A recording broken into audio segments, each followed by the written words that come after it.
What's going on, everybody? What's going on, everybody? Oh, welcome to the LLC. Thank you guys for tuning in. I apologize for the lateness. I'm like late back to back to back to back, but it was a long day today. Lots have happened today. God, if y'all only knew, if you only knew, yeah. So long work day today. But I still wanted to go live, and I'm going to do a separate live later on, hopefully within the next hour. In 20, 30 minutes, do another live where we're going to go over this appeal that was filed to the State Board of Psychology for the Commonwealth of Pennsylvania from this Umar Johnson, who thought he was a whole licensed psychologist. No, you just had a degree. And we still question that because your dissertation sucks. So we're going to go over that court document.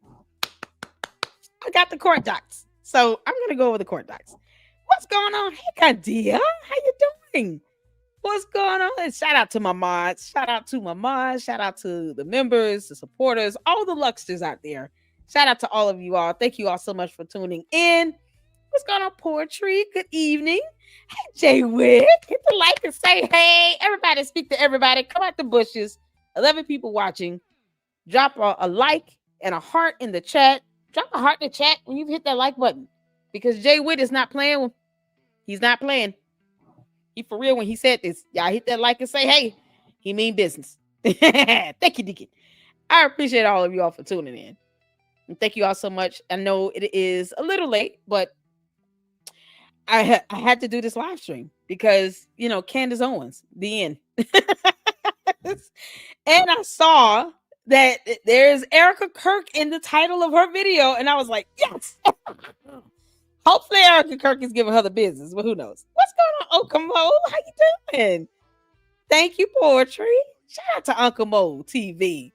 What's going on? Jay Witt. Did you do bingo today, Jay Witt? Y'all, Jay Witt has been on top of it. That's my brother in Christ. And he's the one that's definitely have given me a lot of mentorship and guidance here in the in YouTube, keeping me in the mansions and out the streets. And we bless God for him. Thank you so much. Did you play bingo today? I'm gonna head to work. Erica and Candace are friends. Frankly, my dear, showing up in the chat. Y'all say hello. Hey, Columbus, how you doing? Peace. What's up, family? What's going on? Hope everybody is well. Hope you guys have had a great day today. It's Monday. It's something else. Thank you so much, Candia. Shout out to my fantastic moms. There is Uncle Mo TV's YouTube channel. Link in the chat for you guys to go check him out and show him some support. He has well over 530,000 plus supporters, and we bless God for it. Amazing achievement. And he takes time to come over and hang out with us and chill out with us here. And I just appreciate it. So there you go. Make sure you guys show him some support. Check out his great content. He has gone to FDMG schools at least twice and done some tours of the buildings and have gone over those videos. He's been here in the LLC, and we've had him in here as one of our good guests and friends here. And I appreciate it. I appreciate it a lot. We got to do another collab together. I'm trying to get one, set up with Information Man Show. So lots of things in store. And you guys already know Jay Witt. Jay Witt is holding it down when it comes to Candace. This is his YouTube channel link. Make sure you guys go check him out. He plays bingo over there. I never get the chance to actually get in and play the bingo game because I'm always working.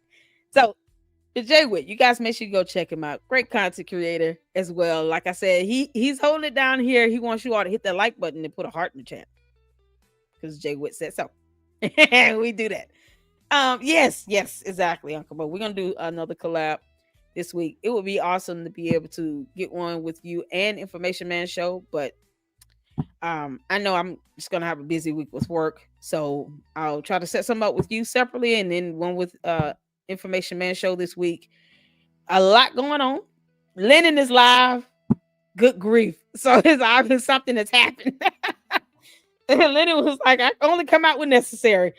But we're still here in the Lady Luck Club. We're still going to get our um, great content and information in with you all and share some, oh Lord, some stuff going on with Candace.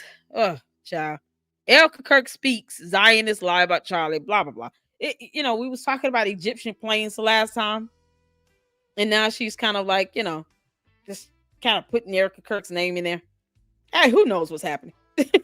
So we're gonna tune into her show that she did today, and then go back to the one from Friday and just take a look at that.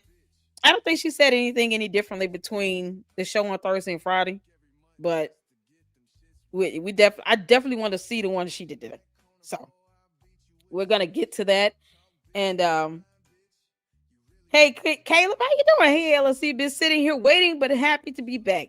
Thank you so much. I appreciate you guys for waiting and tuning in. It has been a hectic day, and I got home late, and then I just had a couple things come up out of where talked to my godmother today. Oh man, my godmother retired, y'all. She retired. This is the federal judge that retired. So that was that threw me back a little bit. I was like, wait, what? So yeah, now she'll really be able to kind of do a lot more, spend some time. Hopefully I can have her on the show. And she told me that once she retires, she'll be able to do a lot more, those types of appearances like that. So yes, look forward to having her on the show at some point. Since she's retired now. So this is the federal judge, Linda T. Walker. That's my godmother, and she has retired officially, and I am so excited. So even just with getting information and stuff to help me understand some of these lawsuits and these court documents and filings and pleadings and things, general information she can, give. And I still have to be careful on how I phrase questions, but she can't give legal advice. And since she's retired now, she can provide a lot more insight to help me understand these documents as I go through, especially court documents, and give a breakdown and my analysis. I still have to do research, understand other case law to be able to relay information to you all so that, we can have a full understanding of what we're, reviewing, just like we're going to be doing tonight with the appeal from Umar Johnson regarding his psych degree when he was out here saying he was licensed and he wasn't. And then the board had to come in and say, you know what, go sit your ass down, boy. And that's what happened. So we're going to read those court docs in the next live, but let's get to some Candace Owens, see what she's talking about. Uncle Bo said, just let me know. It's getting cold, so I'll be in the house more. Absolutely. Will do. As a matter of fact, I'll send you an email, send you one, an Information Man Show one after I do the live from later on tonight with dealing with Umar's court documents. And then we have Kandia. Thank you so much. LLC has a goal 20 for her stream towards the goal of the equipment. We're trying to get a new desk. So you guys, let's help meet the goal if we can. I appreciate it. And once we get the desk, I'll post it up. I haven't even had the chance to sit down and add up all of the goals that we've met. I think the desk is a lot around 140, 150, something like that. So once we hit whatever the target is for the total purchase of the desk plus the taxes and all that stuff, I'm going to order it because I need a new desk. Can't take this anymore. This desk is just not big enough. I need a bigger desk. So that's what we're getting. And then the next thing after that, we'll work on just upgrading, other, equipment, new laptop at some point, new phone device for recording, those things. So we do a bit by bit here. It's, to me, I just appreciate you all tuning in, hitting the like button and sharing the content and engaging in the chat. Those things mean a lot more than So if you guys are ready, I'm ready. Let's get some Candace in and check out what she's talking about today. So put a one in the chat if you can see it and hear. Let's get to it.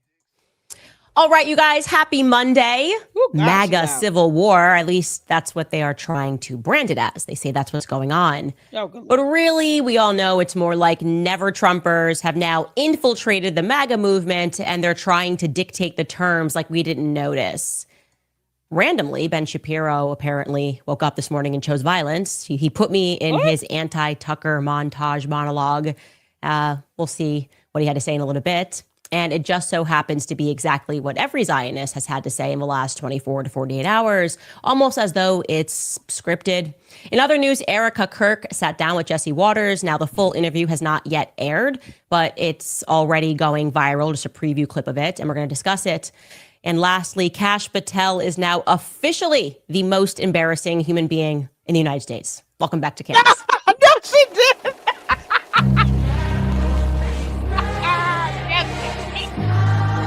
Yeah, Candace. Just said he's the most embarrassing human being in the United States. So obviously a major theme of this podcast is that everything truly is God. fake and gay, and people that listen to this podcast have already accepted that. The question really is just, No, we haven't accepted it. I'm just wondering, why do you say that? And you're supposed to be a Christian. Like, why is it is always something regarding a transgender or gay? I don't get it, Candace. You talk about the LGBTQ community more than anything. I don't understand it. Everything's fake and gay, is it? Candace, are you fake and gay? Because you're saying everything. That's no exclusion in it. Are you fake and gay, Candace? Is George fake and gay? Because I keep hearing whispers in the wind. George might be fake and gay. While he's sitting down smoking his cigar with tea and cookies and cakes. Candace, stop obsessing over that. It's not even a cool thing to say when you go around and dog out the LGBTQ community. Like, why is everything fake and gay? Why is that the phrase? Yeah, everything's straight and happy. Yeah, straight and real. Like, seriously? now, how fake are we talking? What shade of gayness are we talking? And I think we should start with the He really Lindsey is Graham into this. shade, which he threw at American voters. So what happened was he was on stage at the Republican Jewish Coalition. Okay, he and many others, by the way, many other treasonous congressmen basically directed their fire and their anger toward America. Did she say treasonous? Does she understand the definition of that word? I don't think Candace understands the definition of the word treason. You understand, Candace, you're not in a position to claim or blame someone for being treasonous. You understand that? That's a very serious allegation against an elected official. Whether you like them or not is irrelevant. You're going around calling people treasonous? What the heck? Letting us know, basically, not even basically, literally telling us that if you do not support Israel, a foreign nation, then you're not even allowed to be a Republican anymore. Take a listen to Lindsey Graham in his own words. I want the world to know anti-Semitism, anti-Israel rhetoric, anti-Israel thought is not the road to being elected as a Republican. You will lose. You can't even have an anti-Israel thought. So if you're thinking like, I don't know, killing tens of thousands of children is not good. Whew. Well, guess what? It ain't the road to the Republican Party.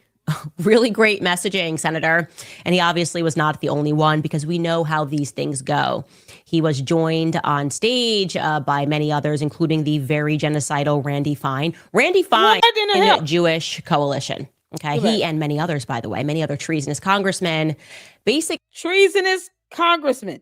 Candace, you do not have the authority or the standing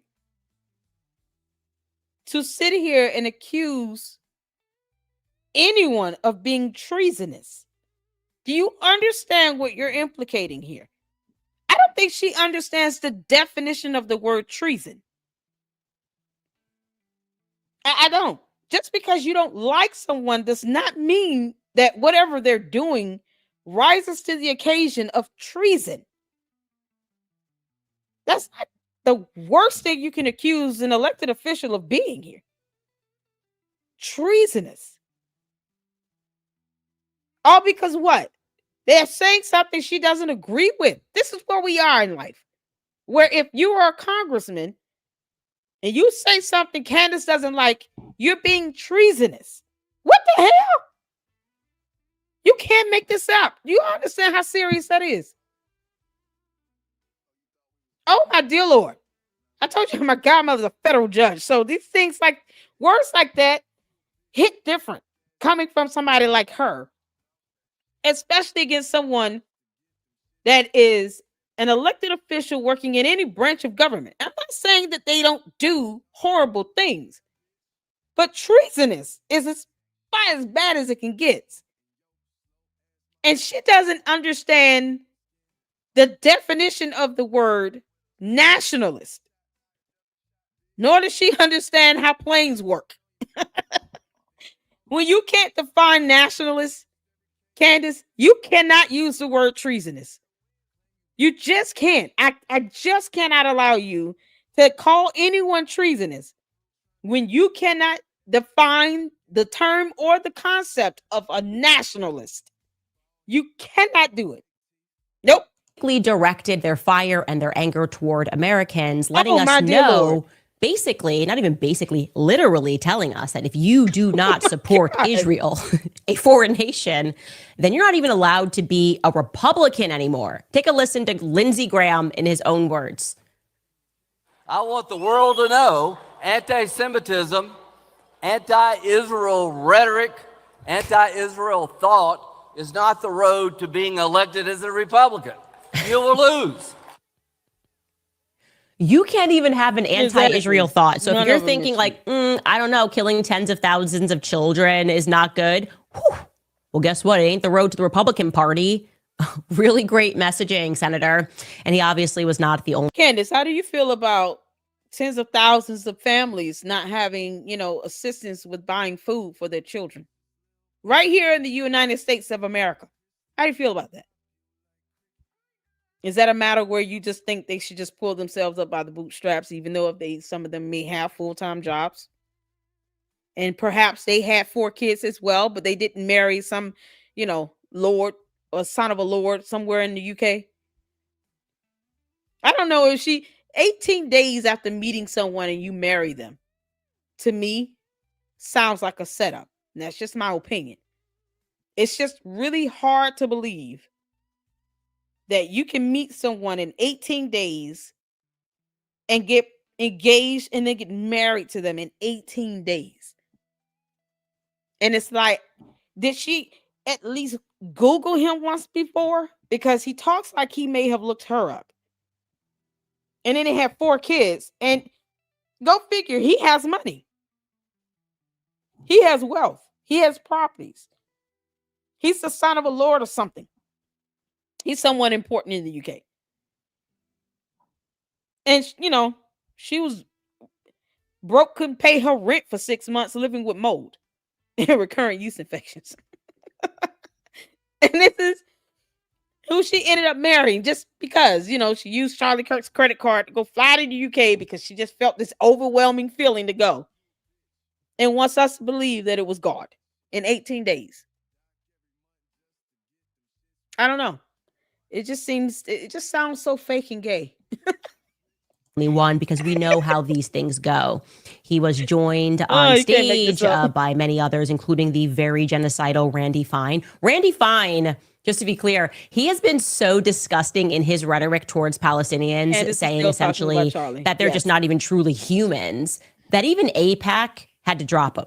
That's saying a lot. If AIPAC was like, you went a little too far for even us. No more. Irrespective of this, right. Randy decided that he's the arbiter of the new cool kids club. Like, we should all want to sit with them, support Israel, or you can't sit with us. Can't sit with me, Randy Fine, and Lindsey Graham.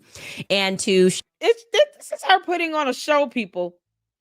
She has people in her ear encouraging her to act like a mean girl, like she's 16 years old in high school. That's what we're looking at here. Candace got elf ears, okay? Can we just notate that her ears look like an elf? Elf ears. Like it's getting close to Christmas. Might have to do a countdown to Christmas with Candace the elf. You can't make this up. I just pointed that out. Show us just how hip and motivated and relevant they are.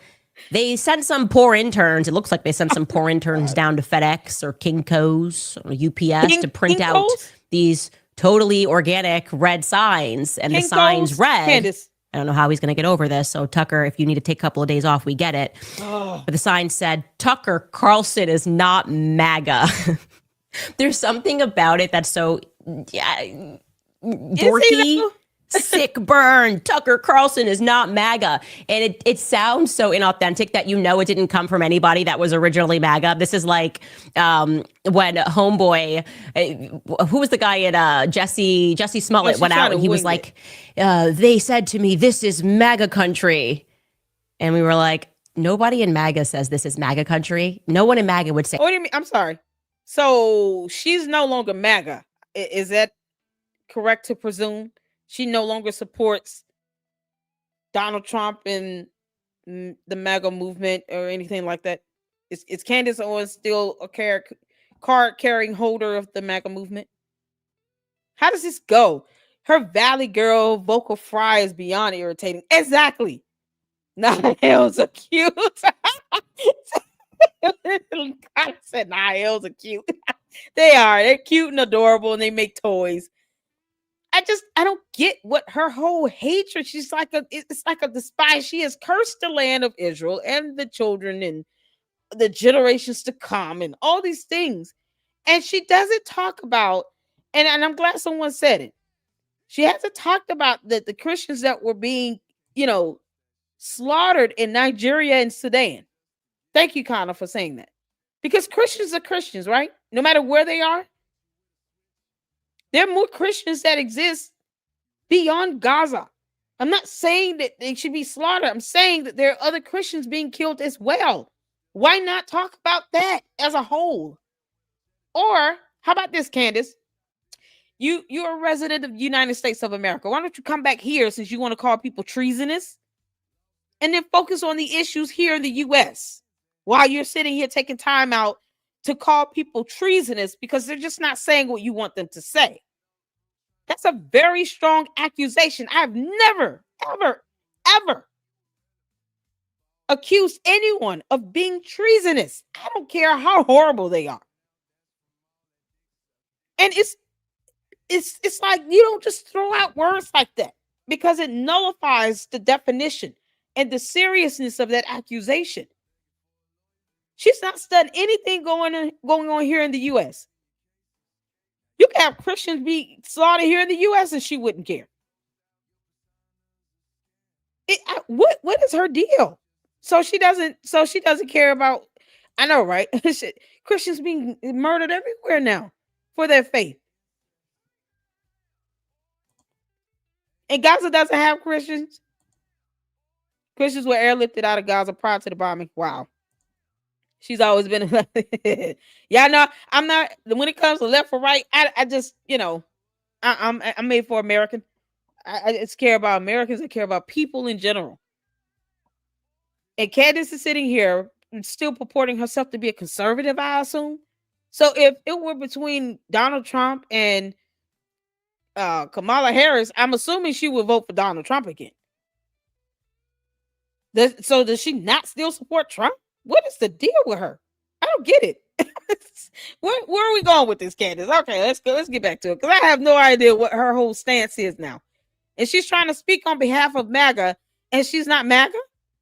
Hey, Tucker Carlson is not MAGA. It's just it's a very strange thing to say. It's very dorky. But I mean, I've heard people say it. They did it. And beyond that, besides printing out these little red posters, they gave those posters to some young men. I'm sure they're very nice young men. And they instructed them to wave the posters on stage while Randy Fine, of all people, spoke.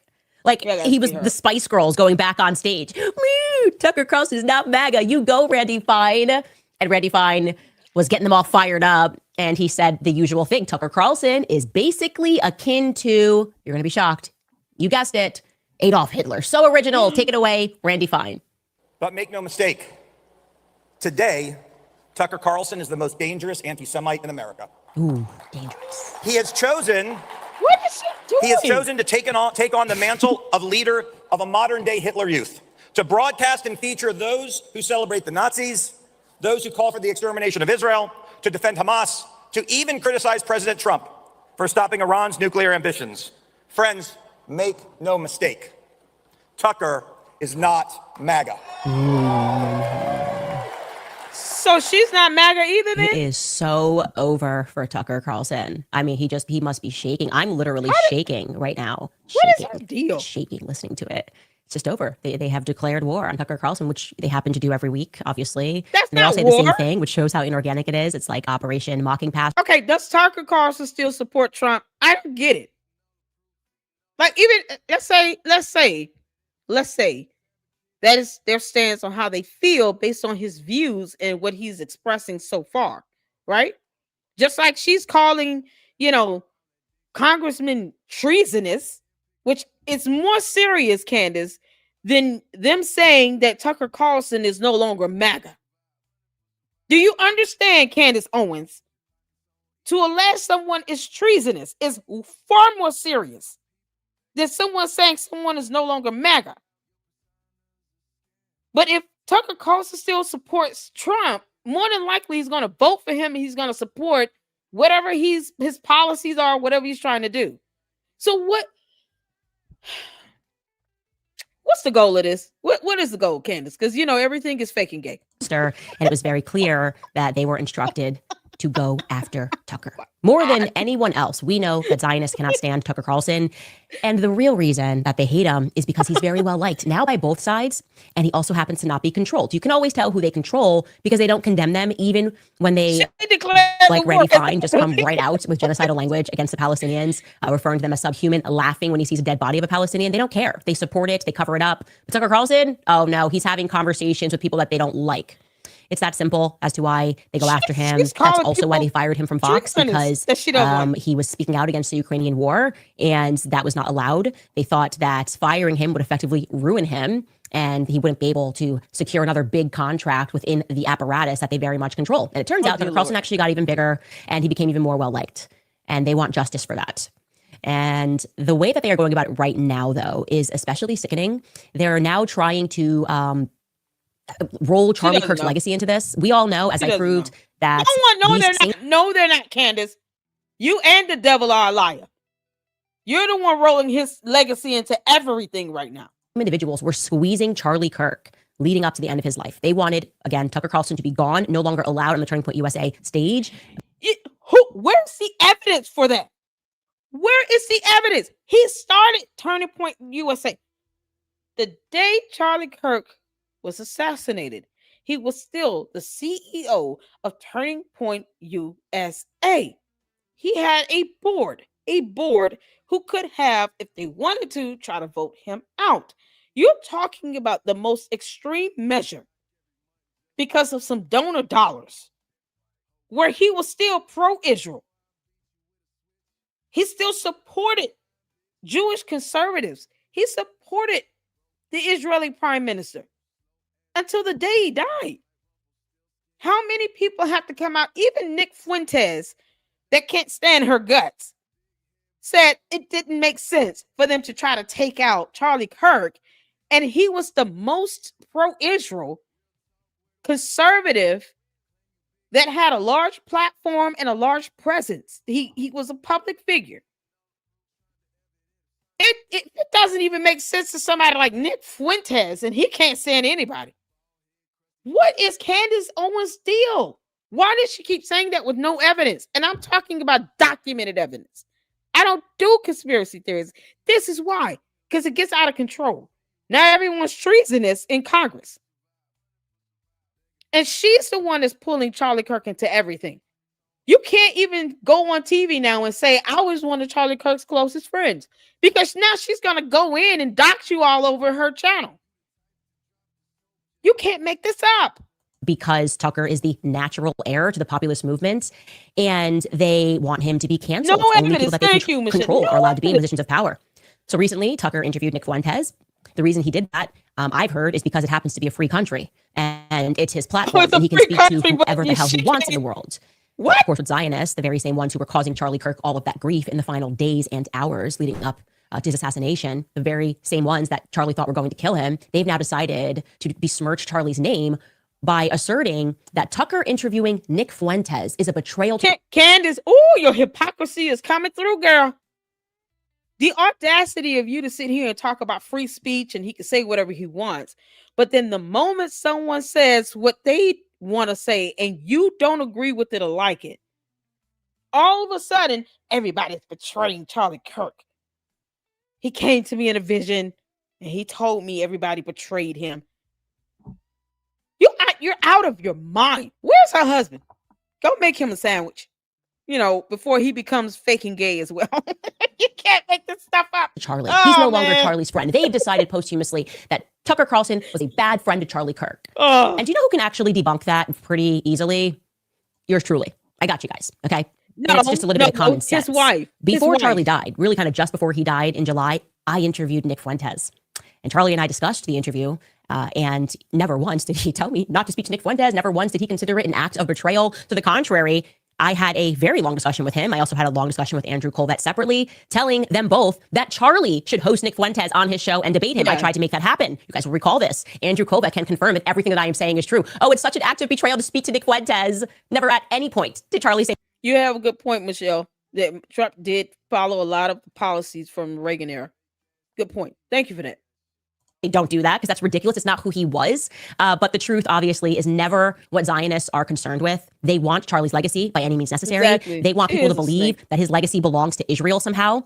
And the harder that they work the lie about his legacy, the more the world wakes up to the truth about it. They are waking up to the truth about how Charlie really felt. It's just becoming too obvious. Anyway, let's get to Ben Shapiro, okay? Because on his show today, too he obvious. took No. a very, dare I say, No. scripted stab at Tucker Carlson. Same talking points. Tucker What's Carlson going on has under? betrayed Charlie Kirk by hosting Nick Fuentes. And for absolutely no reason at all, I caught a stray bullet, which tends to happen. For whatever reason, they get mad at Tucker Carlson, make they this attack up. me, they get mad at me, they kind of punch Megyn Kelly now. I don't know what Megyn Kelly has done wrong, but she's done wrong, is what they say.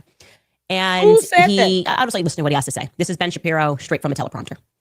Tucker Carlson, you see, is a coward. And here is where his relationship with Nick Fuentes begins.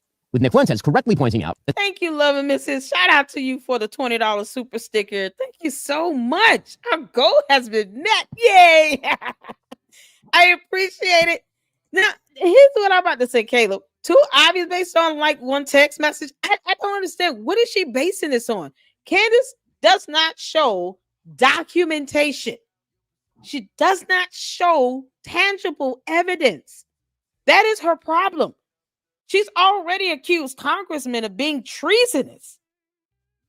In this one video so far, we're not even halfway through this.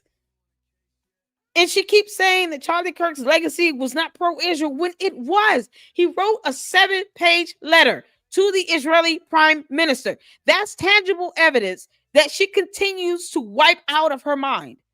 The 7-page letter that Charlie Kirk wrote in his own words, on his own accord, no one forced him to write that letter. He wrote that letter himself. He was very honest, very direct, and genuine with that letter to the Israeli prime minister, where he basically said, here are my constructive criticisms. Overall, I want Israel to win. I support Israel. And Candace Owens continuously forgets about that 7-page letter. And yet she tries to still speak on behalf of Charlie Kirk as if she has shown evidence that they had any communication within the last 12 months. Candace, were any text messages, call logs, anything, photos, videos, where you and Charlie Kirk had any line of communication, any communication within the past year? I'm not talking about 2018, 2019, 2020. I'm not even talking about the last time you appeared on stage with him. I'm talking about any communication after that. Between last year, July, August, and up until the day he passed.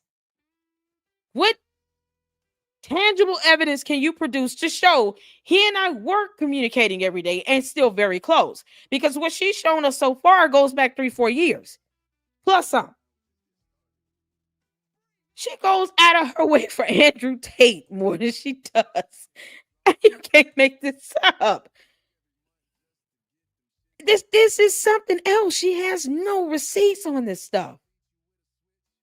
Child, Michelle, I'm so glad. Listen here. I'm glad a lot of people fight because we speak the truth to power over here. I take anything Candace Owens saying with a grain of salt until she produces evidence that directly reflects that. Not her posting up a medical file violating CMIA violations without getting consent. Did she ever get consent from Erica Kirk? Candace, did you ever get consent from Erica Kirk, Charlie Kirk's wife? You know, the woman he married and had 2 kids with. That's still not you. Did you ever get her consent to post up that medical file? Because you already obtained it illegally. She should be suing your ass. Erica Kirk needs to sue Candace Owens for that. There has to be a lesson taught in that. She should not be able to get away with doing that. You can't make this up. Where's Ami Kozak when we need him?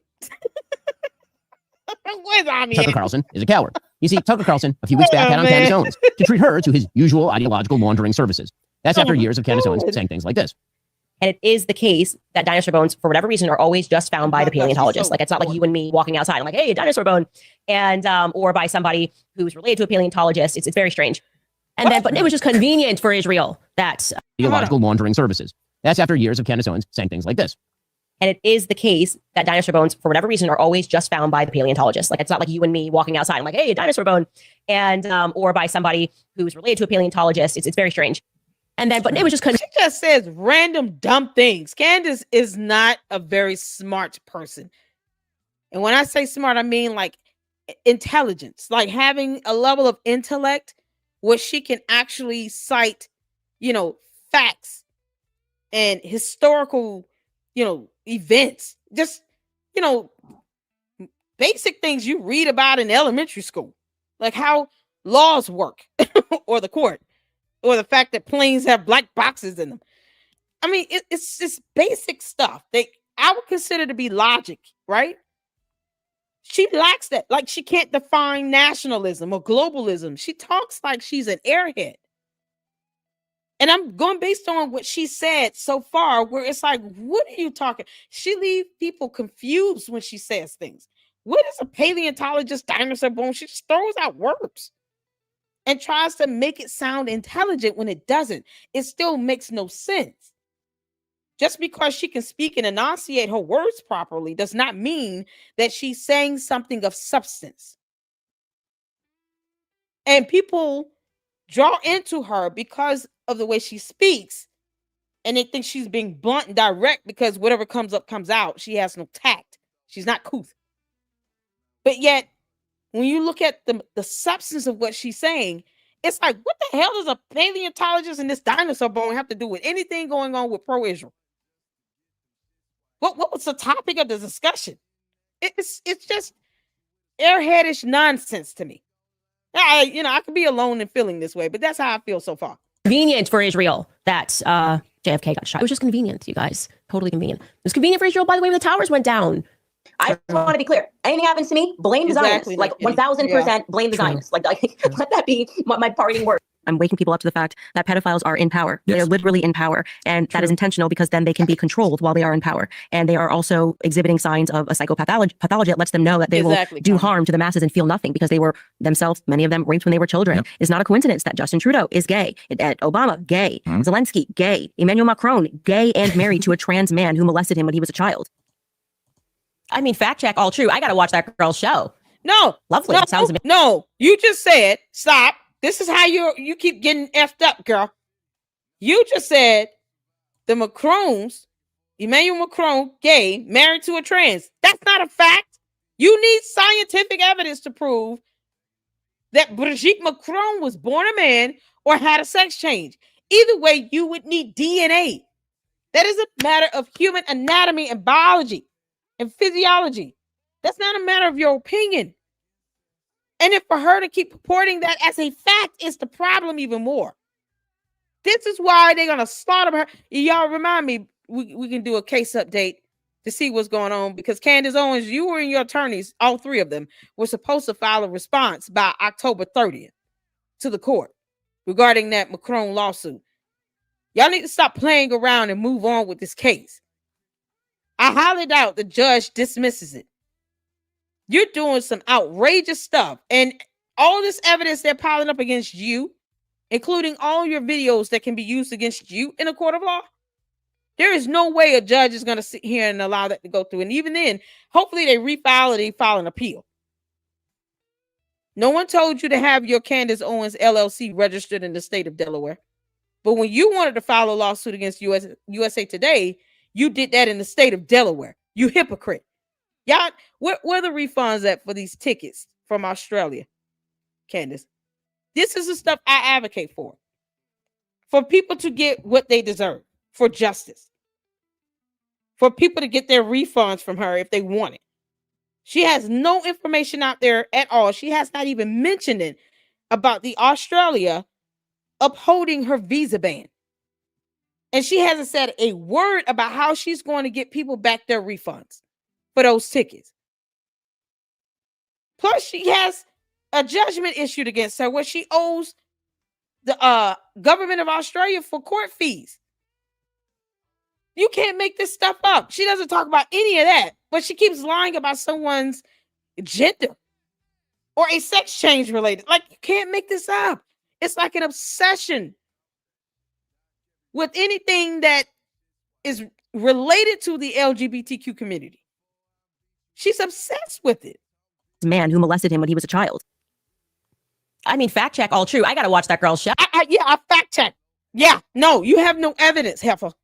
That's the problem. And you're about to be fact checked in court when they bring their scientific evidence with them. That's going to be the greatest fact check of all. Girl, bye, Felicia. Oh, lovely. It sounds amazing. I take nothing back. But you catch the vibe here. The vibe here is that Tucker Carlson is criminally laundering ideas through his Beyond the Pale guests, and Ben is using a preferred strategy of out-of-context clips to paint a picture of my perspectives, which I stand by. Yeah, dinosaur bones are by and large always found by the experts. You can look it up yourself. And yes, if I wind up dead in mysterious circumstances, you should obviously assume it was orchestrated by Zionists. Duh. In lengthier clips, which you didn't show, I've asserted that this entire American culture, which has grown quite perverse. It's a culture of vices that we are suffering from today. It is perverse, Candace, and you're not helping it by saying everything is fake and gay. You're not helping it by constantly trying to shed light on someone having a sex change or anything remotely close to that, as opposed to you talking about real issues where you can produce real results and present facts and evidence and documentation that the average person can research as well. How do you vet those dumb tips again coming in your tip line, girl? This heifer. A culture that is filled with pornography, gambling, transgenderism, radical feminism, modern psychology, pharmaceuticals. If you research these topics historically, you will recognize that they were brought to and fought for on our shores by people like Emma Goldman on feminism, Sigmund Freud, the father of modern psychology. The gambling empire is where the Adelson empire wealth comes from, as are many pharmaceuticals, like the Sackler family. These people had their names on buildings in Tel Aviv. The owners of Purdue Pharma, the architects of the opioid epidemic. Pornography. Our boy Al Goldstein took happy credit for that, right? He's the one who notoriously said the only reason that Jews are in pornography is that we think Christ sucks. Catholicism sucks. We don't believe in authoritarianism. Pornography becomes a way of defiling Christian culture as it penetrates to the very heart of the American mainstream. By the way, Al Goldstein was right. That actually has happened. And pornography, if you're wondering, is somehow considered free speech. That's because Jewish individuals in America fought for that. Samuel Roth, actually, that's his name, fought for that decision in court. Transgenderism, go back and try to figure out where that came from. Magnus Hirschfeld was the doctor. Y'all see this? All this stuff that's related to anything sexual or perverse. It's like her obsession. Candace, you chose to neglect paying rent for 6 months so that you can live in the presence of mold that you probably more than likely created based on the court documents, because you left the windows open and had the air running in the apartment itself. Did no one teach you anything about how to keep house? Did you pay attention in science class for even 10 minutes? Because you seem to have an issue understanding simple concepts that are scientifically based. And for you to bring this up as if you understand this from a psychological or scientific or biological stance, it's laughable to everything in heaven, on earth, and probably in hell. You're being laughed at in 3 different levels. I can't, what the heck? So she's doing all this, and what? Where we going with this? What we going And the with this? sexologist. So these are the facts, and the facts don't really care about your feelings. So please keep me in context. There's a lot people can learn from me. All that aside, I have to say that no one is learning anything. Stop taking my soundbite, girl. I know you watch my content. Facts don't care about your feelings. I said the same thing when I was going over that damn response in your court docket with the Macrons. Facts will not care about your feelings in the court of law either. Why did you file the motion to dismiss? And why don't you tell the candy asses why you did that? Because she's scared to go to court. She's scared. I was quite stunned that he found within himself, Ben, the audacity to present this attack on Tucker as a noble defense of Charlie. Here's what Ben said in his own words. There's no question that Tucker has become the most virulent super spreader of vile ideas in America. And the rest of us who oppose those vile ideas have every right to call him that. There's one other element here that's even darker if possible. Tucker Carlson preys on the friendship he proclaims with others, and then he knifes them directly between the shoulder blades when convenient for him. Tucker Carlson is, in short, a terrible friend. Tucker Carlson was supposedly Charlie Kirk's friend. Charlie believed that Nick Fuentes was vermin. That's a direct quote. He believed that because Nick Fuentes dedicated his life to destroying Charlie Kirk and TPUSA from the inside. So first and foremost, the idea that in order for you to show that you're a good friend of somebody, you have to agree not to host people on your platform from conversation. Manger, I hope I'm saying your name right. Yes, she does. I asked the same question when she said, that was before I became Catholic. And I'm like, wait, did she mean to say Christian? I think she translate Christianity to just Catholicism as if it's limited to just that one religion, that one sector. It's like no one else can be Christian if you're not Catholic. I know that you can be, Catholics are considered Christians, but Candace Owens says this as if the only way you can be Christian is if you're Catholic. And that's not true. Why does she keep doing that? Is just so anti-Charlie, it's unbelievable. It is disrespectful really to his legacy. And it is simply a fact, which I feel comfortable sharing now, that Charlie and Ben Shapiro did not get along because Charlie found out that Ben was operating behind the scenes to stop him and sort of hinder the growth of Turning Point USA. Okay, well, you said that's a fact. Where's the evidence? Y'all see this? This is how you fact check. Where's the evidence? So far, that will be considered hearsay, people. Her opinions and thoughts and none of this stuff she keeps passing off as a fact could be provably false because she has no evidence to prove what she's saying as a fact. She still doesn't understand the art of just leaving it at your opinion, or it is my belief, or it is, my feelings and perception of this. She's not leaving it there. She's calling it a fact with no evidence. So it's the definition of the word fact is something you're struggling with, Candace. Please let us know. So I can know how to, approach these videos I'm doing where I'm just obliterating your behind. It's obviously you don't understand definitions of terms because we all know you can't define nationalism or globalism or, Egyptian or airplanes, any of that. We all know that. So now you're having a hard time understanding the term and the definition of fact. This is why you're in court.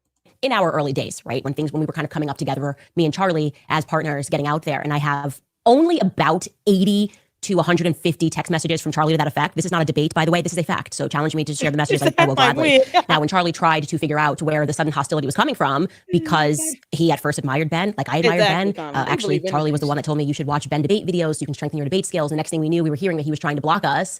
And they had a conversation. How? Ben told Charlie, again, this is according to my messages with Charlie, that Ben was in part upset because I made a joke about him, a literal lighthearted joke, when I appeared on Joe Rogan back in 2018. Do we have that clip, Skylar? We can roll that. Like, I can't take anything seriously anymore. So, well, there's things to be taken seriously, but celebrities probably aren't on that list. Yeah, it's so hard. Ben Shapiro's right. Yeah, no, well, he's right about this. Yeah. But he was like trying to correlate like what Kim did, like with Alice Marie Johnson, with like that, and I'm like, come on, man, that's like totally different. And just in general, like sometimes he just gets a little like hall monitor for me, like it's just like he can't. It's just the Valley Girl talk, It's just I can't understand, because surfboards and let's go to the beach today. You want to catch some waves, Joe Rogan. You want to come out, hang out with me? We can get some coffee. We can get some cappuccino. We just because everything's fake and gay. What the fuck you doing? Help himself. I know. He's a funny guy. He's very snarky. I like him a lot. I like him too. That's the thing. It's like we actually really get along. But like the hall monitor, like I know these types in school. Like I was in their classes. Like they're just like I'm like late to school. Like the last person you want to see is like a hall monitor. Like, you know, like the idea that you would be late, right? Yeah. Like he's writing you a pink slip. Right. It's like, Ben, just give me the pink slip, dude. Like, you know, like that just give it to me, Ben. All right, like, right, like, you know, this is the gateway to Saturday school. Like, it's just like That's a good impression of him. lighthearted joke, but specifically Ben said to Charlie, he was upset about that, and that Candace, was going to Milo my career if Charlie didn't get away from me. Now, obviously, the story goes, Charlie stuck with me despite Ben's urging. We kept climbing. We reached a point where, as a team, Charlie and I were suddenly undeniable. Some producer in June of 2018 then reached out to us to book us on Ben's show. And honestly, I'm so glad they did this, because in retrospect, it's actually one of my favorite Charlie memories, because it just makes me smile to reflect on. Because Charlie, he was never mean-spirited. He always was just funny. He always chose humor, lighthearted humor, to get over any situation. He was never a person that wheeled and dealed. Yeah, he also referred to people like you as brain rot. You know, how you feel about that? You see, these are the things that she just dares not bring up, or her cult followers. They won't bring up the fact that when Charlie Kirk was asked about people like Candace Owens, which the average reasonable person would infer that she's the prime example of that question, he said, yeah, it's something brain rot. That's how we felt about people like you, Candace. And I'll be specific here, because he didn't say flat out Candace Owens is brain rot.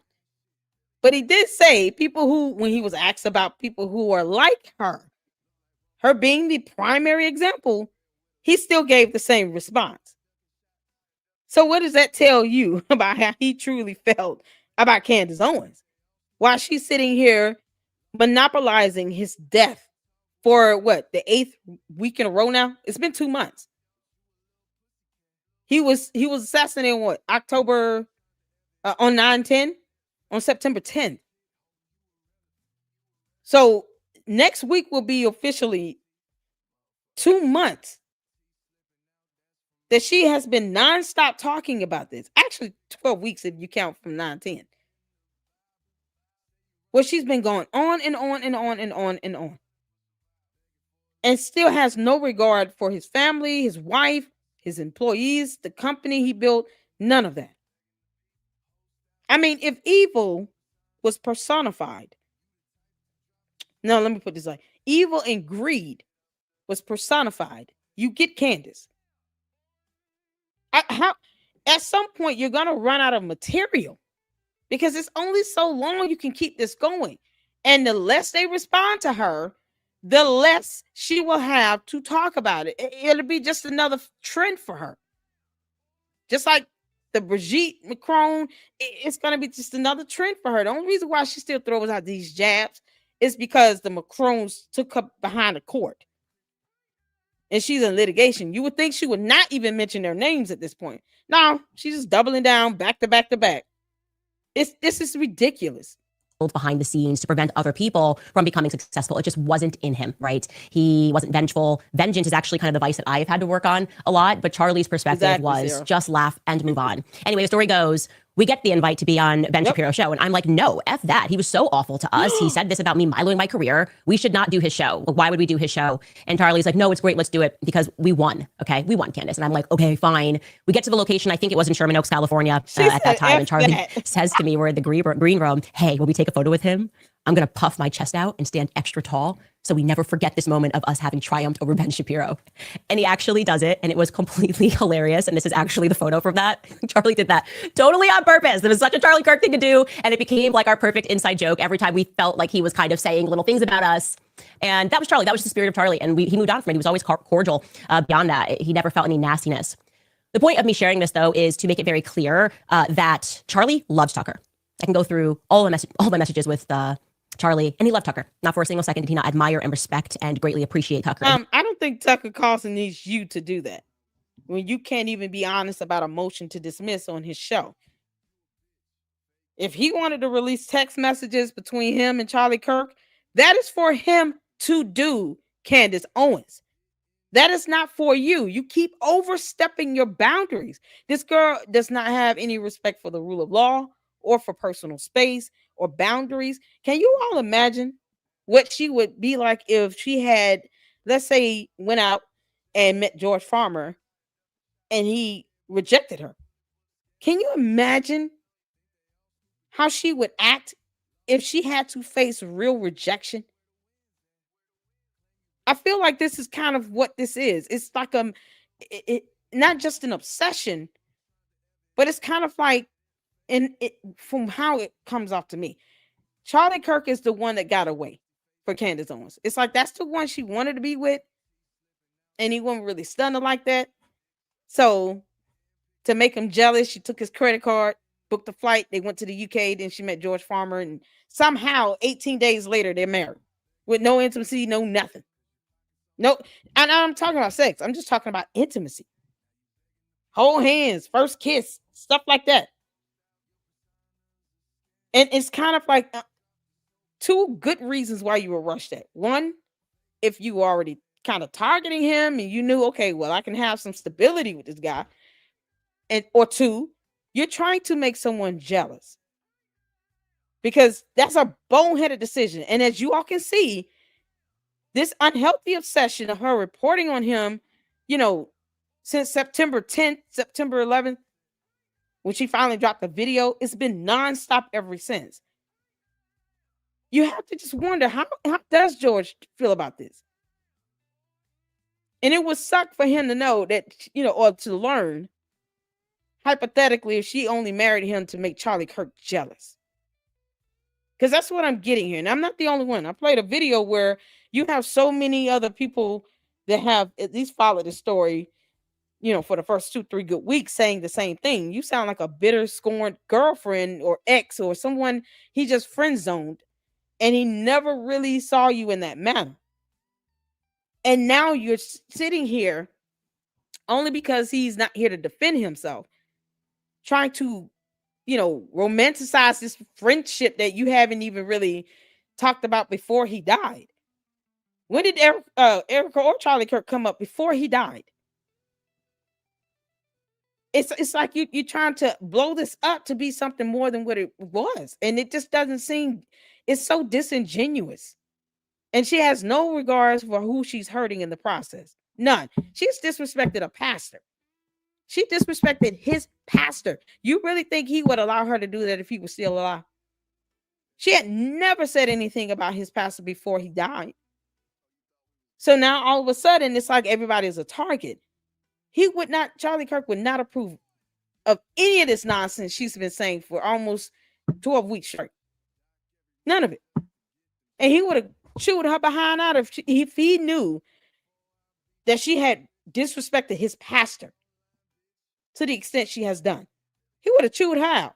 He fought for Tucker to be on the Turning Point stage until his dying day, literally. Charlie was not in love with Ben Shapiro. He didn't hate Ben Shapiro. He just, I would say, experienced Ben Shapiro. We all get the Ben Shapiro experience at some point. Despite this, he always, as I said, kept it cordial because that's who he was as a person. But what I will not allow is this absolute inversion of reality where Ben Shapiro becomes any sort of voice on who is and who is not betraying their friendship with Charlie. I will not allow it. Like I said, everybody has a vice. And when I reflect on Charlie's, it is probably that he associated success and growth with money. And I believe that that is probably the conduit for the snakes that got into his company, got into the donor base, whatever it is. Me, I don't suffer from that vice. I don't care about money. I would gladly, as you have seen me do, burn it all to the ground to get out one modicum of truth. And if you'd like to hear something else that happens to be true, in the immediate aftermath of Charlie's death. Let me stop you right there. She said, I don't care about money. If you didn't care about money, Candace, why are you whining and crying about the Macron's lawsuit, talking about they're trying to bankrupt me? Why even say anything like that? She said that so many times. It's like she says it at least once every show. They're out trying to bankrupt somebody. Well, you don't care about money. So you willing to stake your whole professional career on Brigitte Macron being born a man. You already screwed yourself up, put your foot in your mouth on that girl. And now you want to sit here and say you don't care about money? It's not about the money? Then what the hell are you doing all this for 12 weeks? Because if it's not about the money, why not talk about something else? Well, you probably would not be able to get 8-9 million views per video. Talk about anything else. Because if it's not about the money, then you shouldn't have a problem mixing up the content here and not care what kind of views you get from it. She has over 5 million subs. So it's like she built up her following, the majority of it, on this nonsense conspiracy about Brigitte Macron. She did an 8-part series. She's not blowing up because she's, providing any substantial information here. We're not learning anything. If nothing else, we're just making fun of her ass. And whatever we can dispel, we dispel it. But the thing she doesn't talk about, to me, is probably what's more important here. She doesn't talk about the judgment she owes to Australia. She doesn't talk about the motion to dismiss in the Macron case. She doesn't talk about those things. She doesn't talk about how people are going to get a refund for those tickets. Those are the things she should be speaking on that she doesn't speak on. That's the problem. Death. People that were extremely close to Charlie, including donors, were very touched by a monologue that Matt Walsh did over on the Daily Wire. Me too, I didn't see it. I was too aggrieved to watch anything, but apparently Matt Walsh did an amazing monologue. Agreed. So the team reached out to ask Matt Walsh rather, to host Charlie Kirk's show because they wanted to keep it going. And they were told that that was not allowed to happen unless Ben Shapiro was also invited. And in the true spirit of Charlie Kirk, Turning Point cordially accepted those posthumous terms. Anyways, those are the facts. Turning my attention to another matter, Israel is rather upset. Accepted those posthumous. Charlie Kirk, Turning Point, cordially accepted those posthumous terms. Anyways, those are the facts. Turning my attention to another matter, Israel is rather obsessed with this already failed operation to stage a hostile takeover of the legacy of Charlie Kirk. So obsessed that the Jerusalem Post completely fictionalized, or rather published a completely deranged lie about Erica Kirk.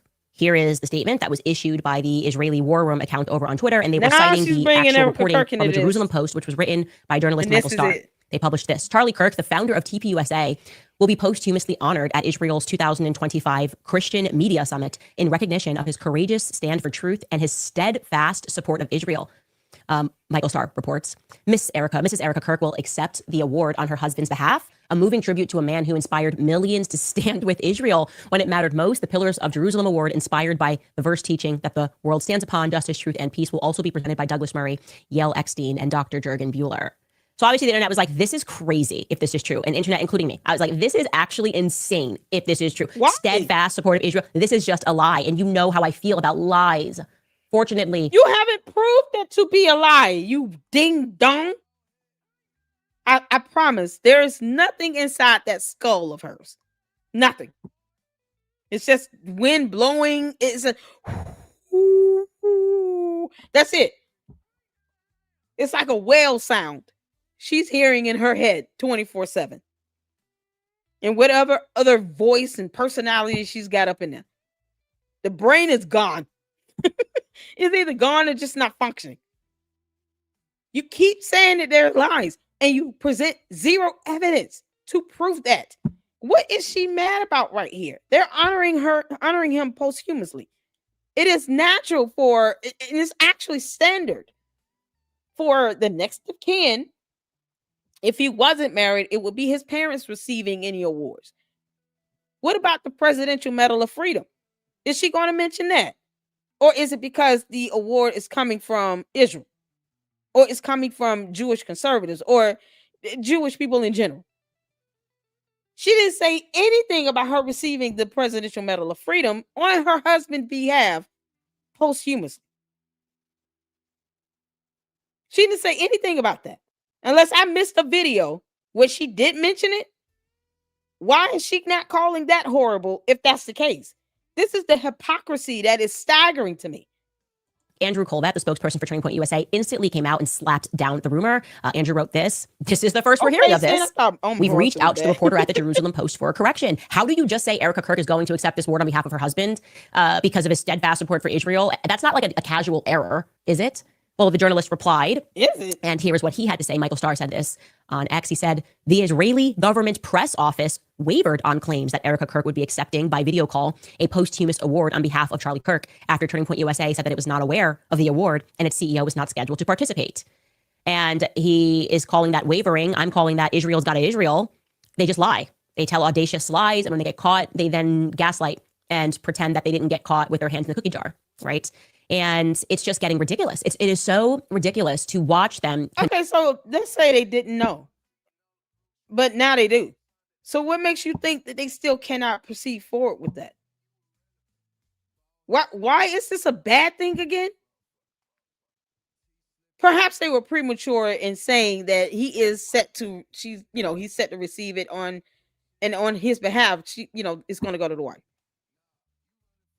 So, okay, let's say they didn't know. She was not aware. She didn't get the news about it until after the fact.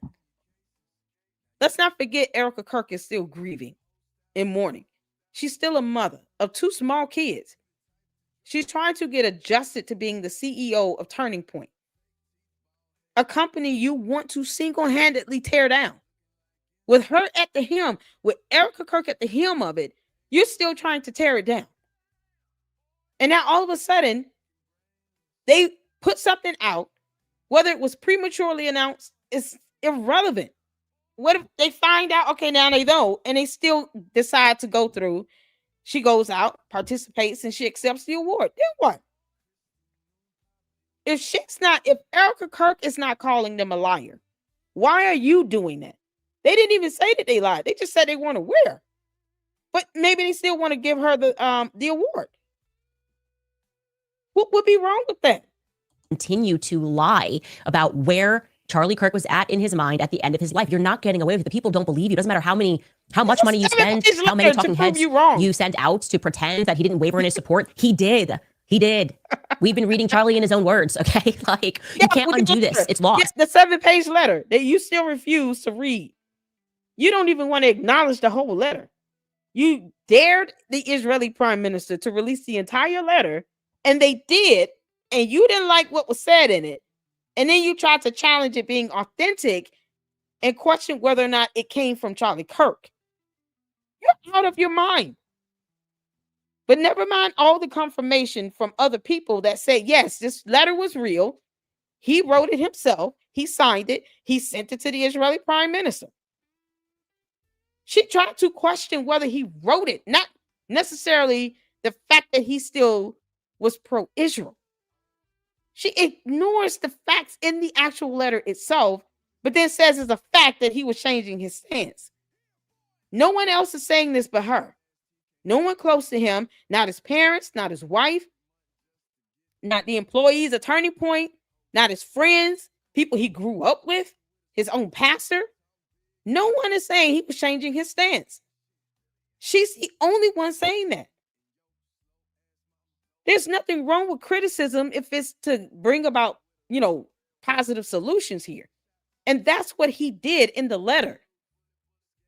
But it doesn't mean he was changing his stance. And she has not produced any evidence to show that he's saying, I'm no longer going to be pro-Israel. It just needs to be that direct and straightforward. Yes, he supported Israel throughout his entire career. And then he felt the Agent Smiths coming in, pressing him and pushing him, ironically, over Tucker. And it really shows that you have no shame to do it again.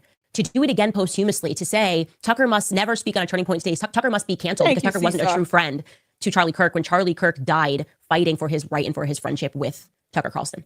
I think that's ridiculous and it's shameless. And I guess before we take a bit of a break here, I want to say that there is going to be a day when we all get to puff our chests out, stand tall, and recognize that we, the American people, triumphed over the Israel lobby. That's all I'm going to say about that. We'll be right back. All right, you guys, jumping in here to tell you about Goldie Waters, and I can tell you, Charlie loved us. That I have been reserving my ire for, my smoke for, my investigation for, are the people that are blatantly lying. Okay, people that are just lying about Charlie Kirk. I must have missed something. Hold on. Sat down for a long interview. All we have seen from asking me to address Erica Kirk. And I guess my question back would be, what is there for me to address? She hasn't sat down for a long interview. All we have seen from Erica has been the speech at the memorial event for Charlie Kirk. I see the innuendo that is online. I am interested in investigating who killed Charlie Kirk. And the people that I have been reserving my ire for, my smoke for, that's not for you to do. You're not a licensed or trained investigator. This is why you're not, because you can't define the word nationalism and you keep doxing people. And then now when it comes to her, it's like, okay, well, even though she said everyone has betrayed him and all this nonsense where she's not excluding Erica Kirk from it. So one would reasonably presume, based on what she says, that there are no exceptions to this so-called betrayal. If you're saying everyone betrayed him, especially everyone at Turning Point USA, you are automatically including Erica Kirk. She's the CEO. She was his wife. What do you mean? Why make those statements? It shouldn't be made at all. Now she want to sit here and be a punk when it comes to Erica Kirk. Like, whoa, what is there to say? What? Investigation for are the people that are blatantly lying. Okay, people that are just lying about Charlie Kirk. That was my reason for going after Alex Clark. She lied about the Catholic thing. That was my reason for going after Andrew Colvett, Mikey McCoy. Anybody that's told a lie, Rob McCoy, blood all over him, you got my attention. About what? What lie has Erica told that I'm supposed to be focused on? Okay, like, has she said something about, did she come out and say, Charlie never had an issue with Israel in the end? He loved Israel to his dying breath. She hasn't done that. She simply hasn't done that. What we have around the corner is a big interview. Yeah, because she's not going to feed into your nonsense and your buffoonery, you heifer. And I'm glad she's not. But when she does respond, especially with you releasing her husband's medical file, prayerfully and hopefully, someone gets this to Erica Kirk. Sue Candace Owens. Dear God, do it. Please sue Candace Owens for releasing your husband who's deceased medical file that she obtained illegally without your consent from a medical staff who sent it to her without your consent. Sue her, both of her entities, the staff that sent the email, as well as the hospital. Erica Kirk, you would win. It wouldn't even be, I don't even think it would go through the courts before they try to settle because it's so straightforward. So when you want to talk about evidence, Candace, there's evidence to show that you invaded his privacy and released his medical file without Erica Kirk's consent. And if she were to say he's pro-Israel, you mean to tell me you're going to really go and attack this widow that's still grieving? And you claim that this is your friend and you go and attack his wife after you've done his pastor, his company, all his friends, the Israeli prime minister, anyone he was connected to, Trump, the administration, the military. I mean, people who loved him, cared for him as a son, as a brother, as a mentor. You're literally cutting everyone off that was connected to him. So if she said that, obviously Candace Owens would not call her a liar because reasons. Candace, I don't think you want that smoke with Erica Kirk because many people would look at you as a disgusting, soulless individual if you start going after someone that's still grieving. I really hope you understand that's a line you don't cross. I was done when she said the U.S. military had something to do with it and then disrespected his pastor. But if you go out here and you disrespect Erica Kirk and call her a liar, and she knows her husband better than your ass, oh, yeah, she will shut you down in an epic fashion. And more people are going to support her than they're going to support any of this nonsense you're saying with no evidence. That's going to be dropping this week. Erica Kirk sat down with Jesse Waters, and I can tell you, Charlie loved Jesse Waters. Jesse Waters gave us the most playtime on Fox News back in the beginning. That was the big show that we got to book, and so it's a good fit. It's a fitting program for her to go on to. If she was sitting down with like Bibi Netanyahu's entourage, I might have something to say. But everything that she has done has been she's been having conversations with people who were actually friends with Charlie. Erica is also, I think, slated to join Megyn Kelly on tour. Don't quote me, but I'm pretty sure I saw that being teased. Charlie opened up to Megyn in the end. Megyn stood 10 toes down on telling the truth, which is why I deeply respect her for doing this, about the pressure that Charlie was under. And it was not easy for Megyn to do that, okay? She is still catching heat for the fact that she did that. So I feel like Erica is kind of sending a message here. No, she's catching heat because she's not really correcting you and challenging you to present evidence of the things you're saying about him changing his stance on being pro-Israel.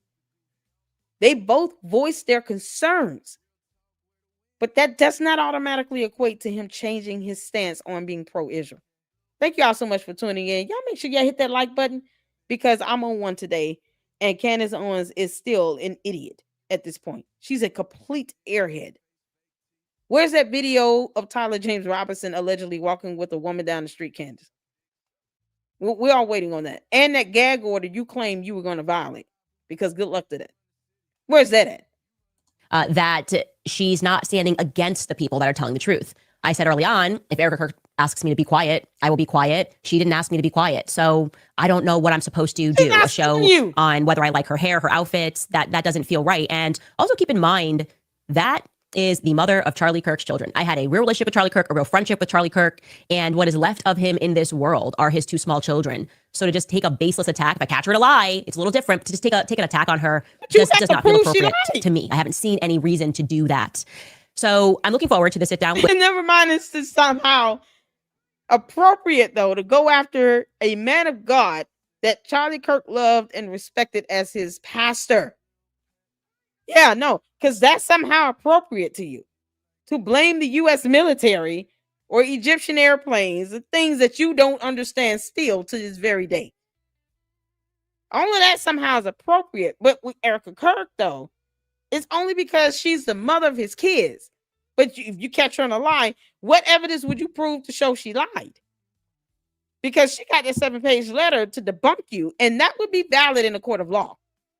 You go out here and you say something like that, if you want to, that girl would definitely be suing you. And you're just adding another statement of claim to that allegation, to that damn lawsuit. That's all you'll be doing. Giving her more evidence on a defamation lawsuit, plus the invasion of privacy of releasing her husband's medical file. With Jesse Waters, I think we're going to get a lot more from Erica, and we're going to see where her mindset is. Currently, there is one clip that is going around, and I have some unsolicited advice for Erica. Leave me alone, and I appreciate the sentiment of what she's saying here. Let's take a listen. The defense wants to ban cameras in the courtroom. How do you feel about that? There were cameras all over my husband when he was murdered. There have been cameras all over my friends and family mourning. There have been cameras all over me, analyzing my every move, analyzing my every smile, my every tear. It's Candace's fault. We deserve to have cameras in there. Why not be transparent? There's nothing to hide. I know there's not, because I've seen what the case is built on. Let everyone see what true evil is. This is something that could impact a generation and generations to come. So I agree with the sentiment, and I'm glad that she has pointed out how ridiculous it is to not want cameras into the courtroom, how ridiculous it is to allow him to appear virtually, not even on camera, for some pre-hearing matters. None of this makes any sense to the public. And what I did say early on, I don't remember which episode it was I would not have wanted Erica it would not have been my advice for Erica in a stage of grieving to go from being the widow to being the CEO and the chairman of the company. If I was running the company, I would have said, let's put in place an interim CEO, right? Someone below Justin Strife, I think, was the COO. Okay, first of all, you're sitting here trying to undercut what she's capable of doing. You want to sit here and say, well, she's grieving, so why put her in the CEO? Because that's what her husband wanted. It still would not have been you, Candace Owens. It would not have been you. That is the bottom line here. I don't even care if it was someone else in the interim. You would not have been that interim CEO either. They were not going to give you a position and none of that to come back and none of that. Because when you're done dragging any and everything that Charlie Kirk stood for, and you lose that Macron lawsuit, you are going to lose subscribers. You're going to lose support. You're going to lose viewers because they're going to sit here and say, now, she done went to court. She claimed her whole reputation on this, her whole professional career on this. They brought evidence and proved her wrong.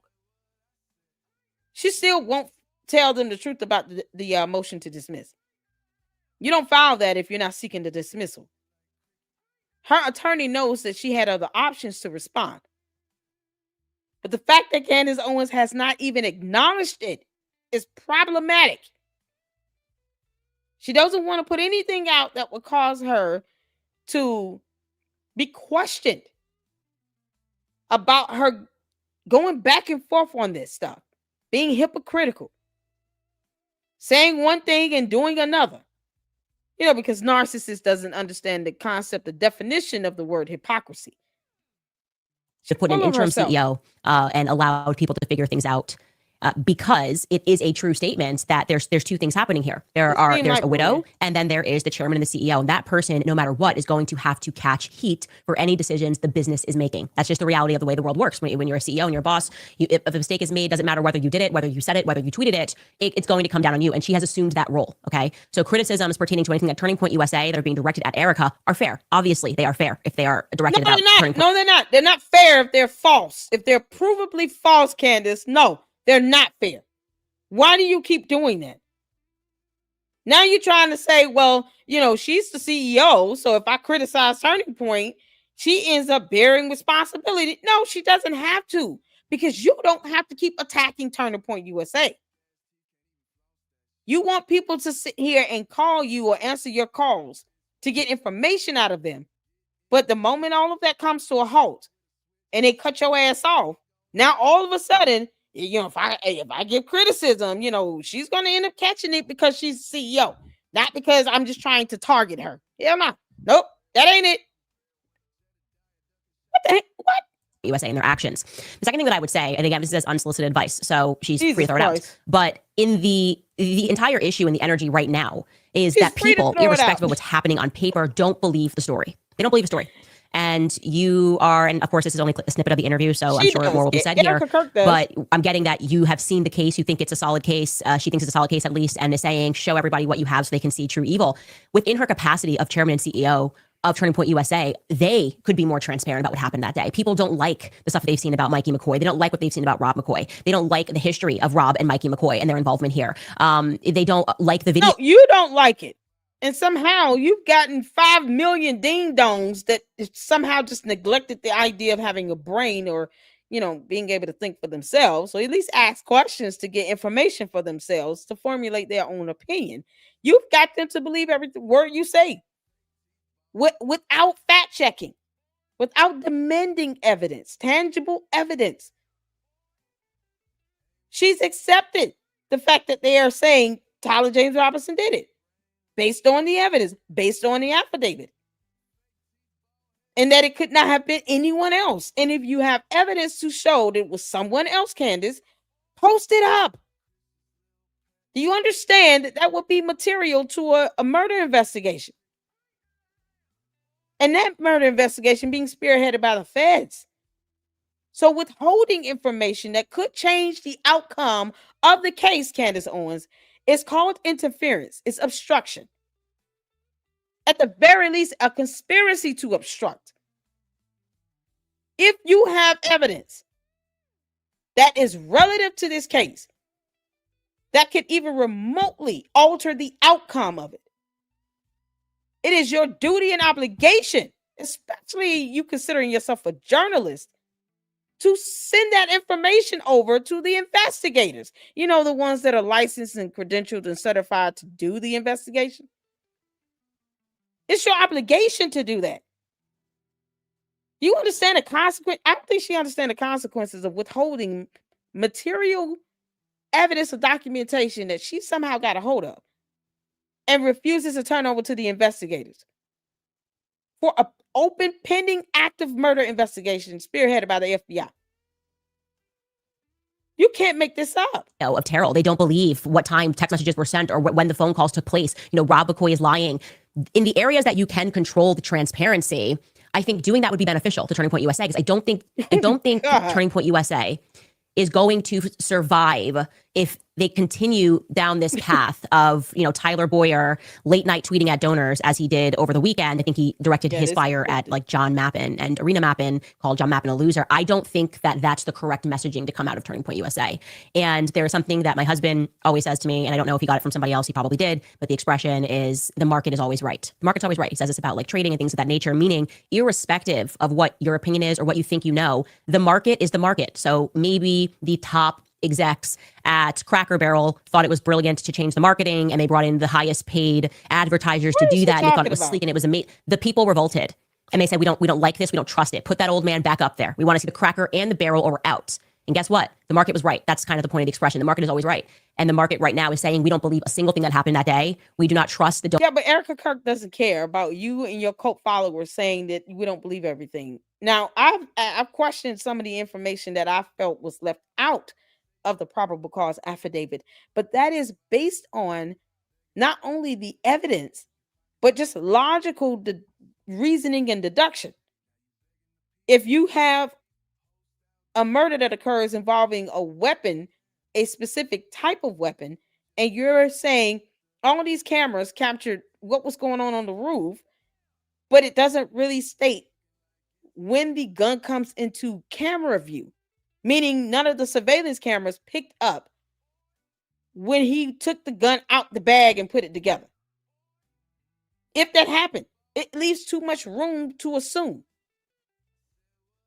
But I can say, I would like to see those gaps filled in and a complete timeline to show at least at what point when Tyler was on the roof, did he actually get the gun out and what surveillance camera picked that up? That was my only question with that.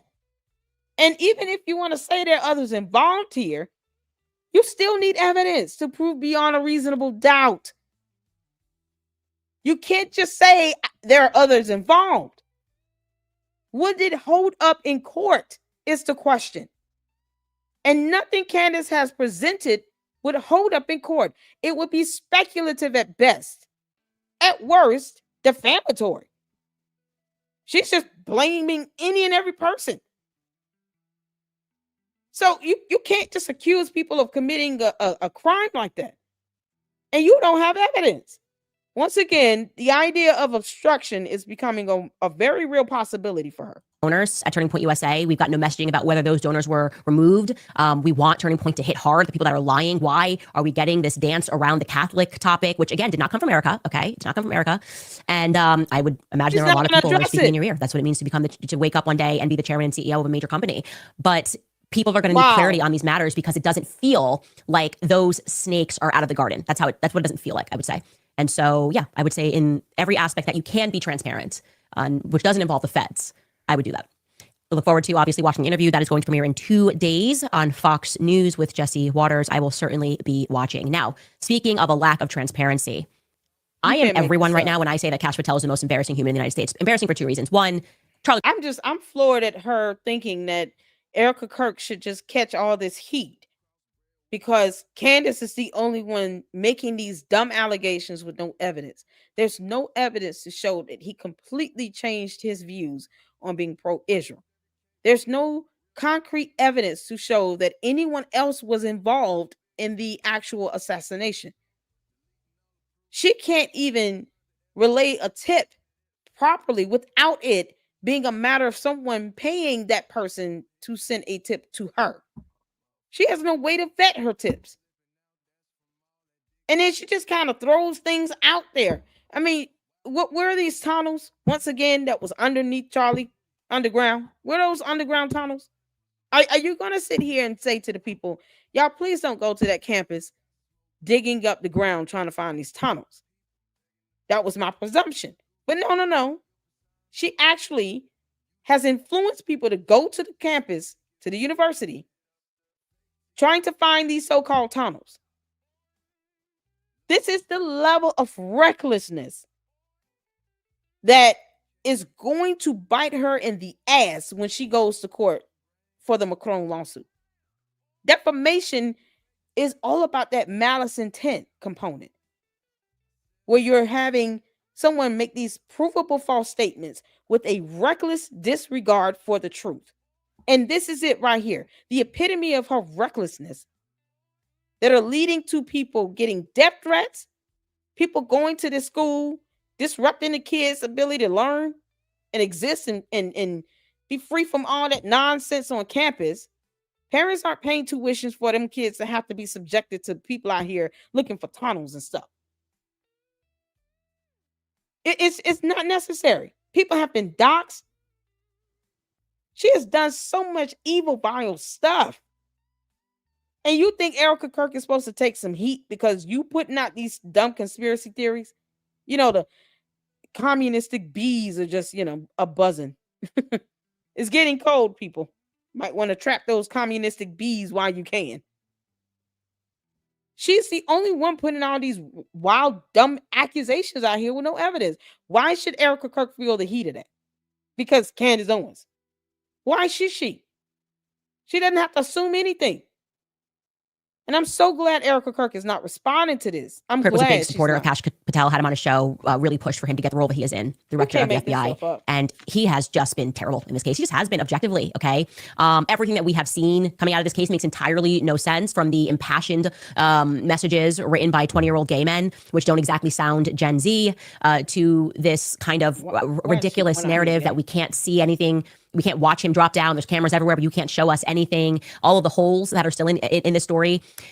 And I didn't think he could make matters worse. They can't show you anything because it's related to an open federal investigation, you wombat. Ooh, child. Then over the weekend, No brainer. really, guys, we are just not a serious nation. So I want you to know, after this tweet, I realized we are not a serious nation and the empire is in its decline. I actually think I want to be Russian right now after what Kash Patel tweeted. Kash Patel made me want to be Russian like tomorrow. Like, I'm going to go. Stop.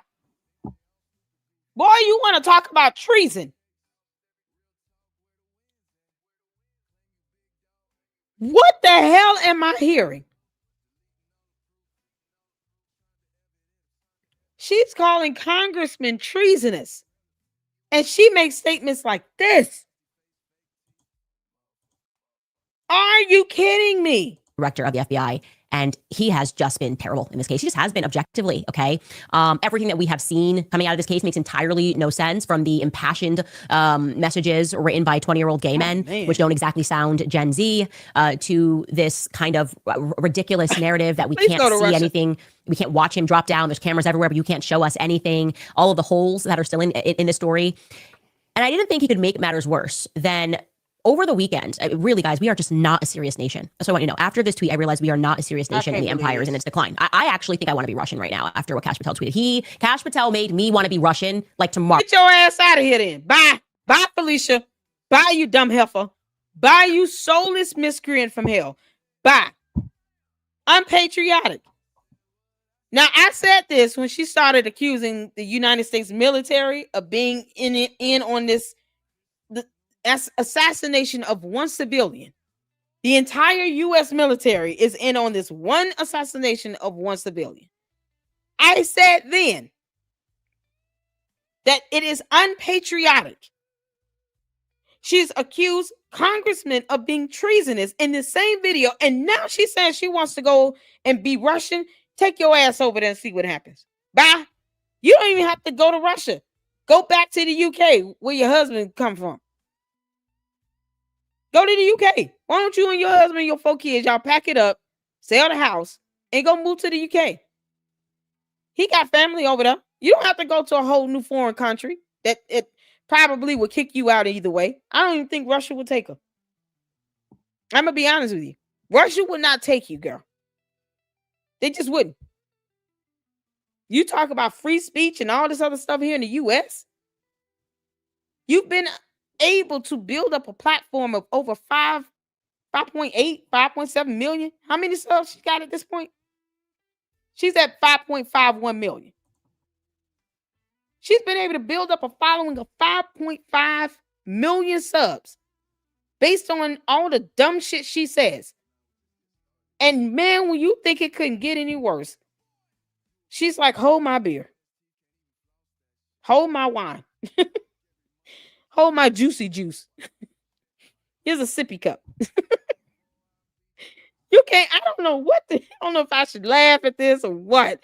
My feelings on this is just all over the place. Are you kidding me? Girl, go ahead, pack up. Take your ass to Russia. And when they turn you around, or they go throw you in jail for something dumb that you said, because they don't play that over there. They don't care about free speech over there. Let me tell you that right now. So you want to go to Russia? Bye. Take all your followers with you. All 5 million of them. Goodbye to all. Have a good time. Those who are here in the U.S. and you are a sub of Candace Owens, make sure you prepare yourselves to go to Russia. Good luck to that. It's just a matter of time before she becomes the black female version of Jim Jones. Next, she'll be telling people, y'all go ahead and drink that juice. There's nothing wrong with it. It's just Kool-Aid. You can't make this up. Mark, I'm going to go live with Putin. Because at least he's like a serious person, right? And Kash Patel is no longer serious. So the backstory is Kash Patel. Oh my God. He had a marriage breakup. He starts dating this cute little thing, Alexis. She's very cute, very pretty girl. Makes videos online. And I don't know. I guess he flew down in his FBI plane to go see her down in Nashville. people found out that he went to go see her down in Nashville, the internet revolted and said this is an inappropriate use of taxpayer funds. Now, it turns out that he is required to fly on the FBI plane no matter where he goes, whether it's a personal event or if it's a business event. But he is a hypocrite because there are clips of Kash Patel calling the FBI corrupt before he was in the FBI and saying that taxpayers shouldn't have to fund their personal trips. And now he's funding his personal trip to go see his girlfriend, Alexis. So, okay, so why don't you advocate for that? Why don't you advocate for him to be held accountable and then all the others that were corrupt doing the same thing? Across the board, no matter what political views they have, I don't care. Why aren't you talking about things like that for 8 weeks straight, 12 weeks straight? Why don't you push for some sort of, legislature to help reform the FBI policies on that? I'm just saying. You're already sitting here talking about you want to go and be a citizen of Russia. No one's stopping you. You and Eric Snow can be best friends. Bye. Bye, Felicia. I didn't like the hypocrisy. The internet was correct. The market is always right. Okay. The internet was absolutely correct about this. And what Kash Patel did was he wrote this like Andy Cohen hosting the Real Housewives of DC or something type tweet where he defends his girlfriend. I mean, how old is this girl? But seriously, she's young. She's very young. And this is what he wrote. I'm just going to read it because it's so embarrassing that we have to read it. And then I'm going to get a passport to Russia. Okay. Here is the tweet. This is from the director of the FBI, people. Buckle up. America's so serious. We're big and we're bad. Ready? I am proud of the work of this FBI. We're taking violent criminals off the streets in record numbers, crushing the fentanyl crisis, dismantling cartels, saving children, hunting down terrorists, and so much more. Let me be clear. We will not be distracted by baseless rumors or the noise from uninformed internet anarchists and the fake news. I've always said, criticize me all you want, but going after the people doing great work, my personal life or those around me is a total disgrace.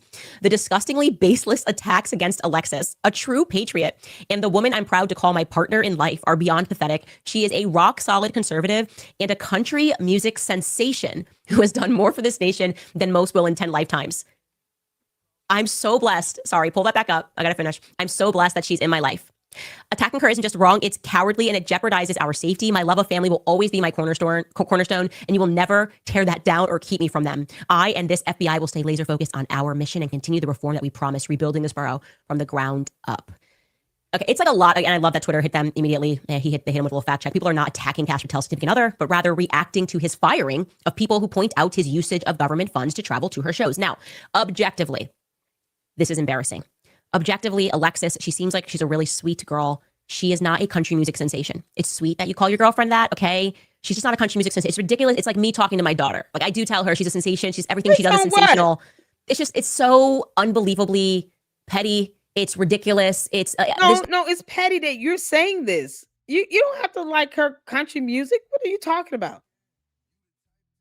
You don't have to. If she's a singer, you don't have to listen to her music. I mean, you have your right to an opinion of someone's music or taste in music, but it wouldn't that be petty for you to even say all of that? It's like the mean girl from high school. I'm telling you all. I'm starting to question whether or not she was truly bullied when she was in high school and won that lawsuit. Because if this is how she acts now, it seems to me she's been this way the entire time. Now she's just got 5.5 million subs behind her, and she's making millions of dollars every month by being the mean girl. She sounds like one of y'all said it sounds like a Valley High mean girl that's stuck at 16 years old in her head. Entire tweet, I just went, not every thought you have in your head needs to be sent. This does not make you look masculine. It does not make you look like somebody who should be taken seriously. There is no question that Vladimir Putin and the homies laughed. They did. Without question. They're on a group chat right now. Ha ha ha. My country music sensation, his girlfriend. She's upset. She makes commentary on the internet. Okay. Fair game. If you're gonna wade into politics, then you have to be able to deal with some pushback.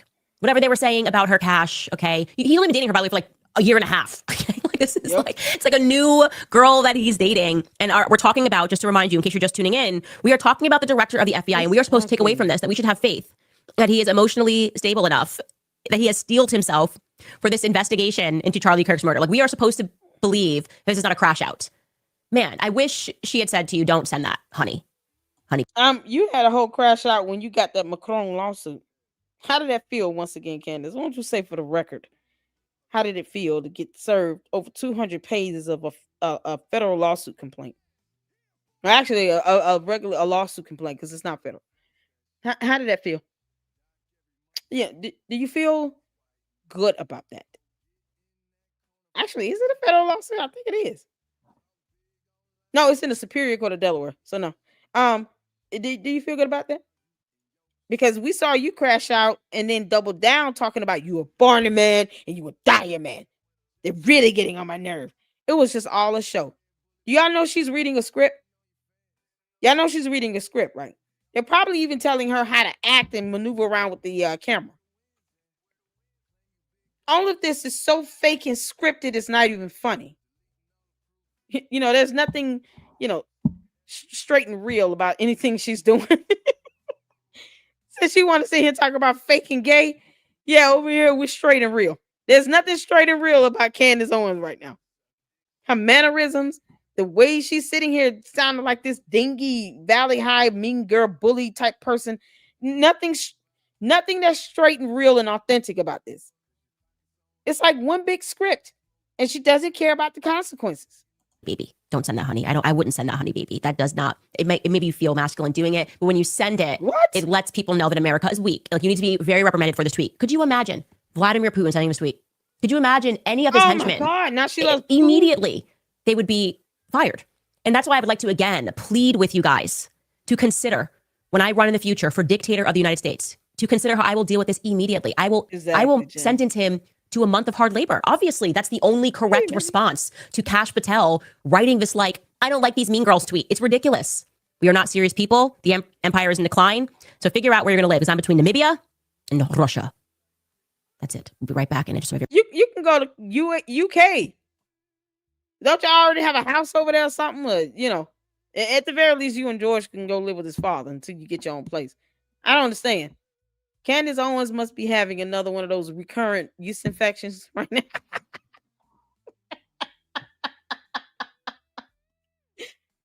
Yeah, she's in the midst of the zenith of these recurrent yeast infections. You know, because all that black mold she chose to live with.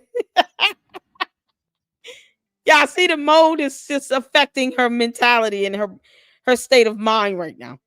This is what happens, kids, when you sit and live in an apartment where you're turning on the air and then opening all the windows, bringing in all this extra moisture to induce mold and mildew to grow. And then you decide to live with mold for 6 months and not pay your rent at the same time. You end up with recurring yeast infections that somehow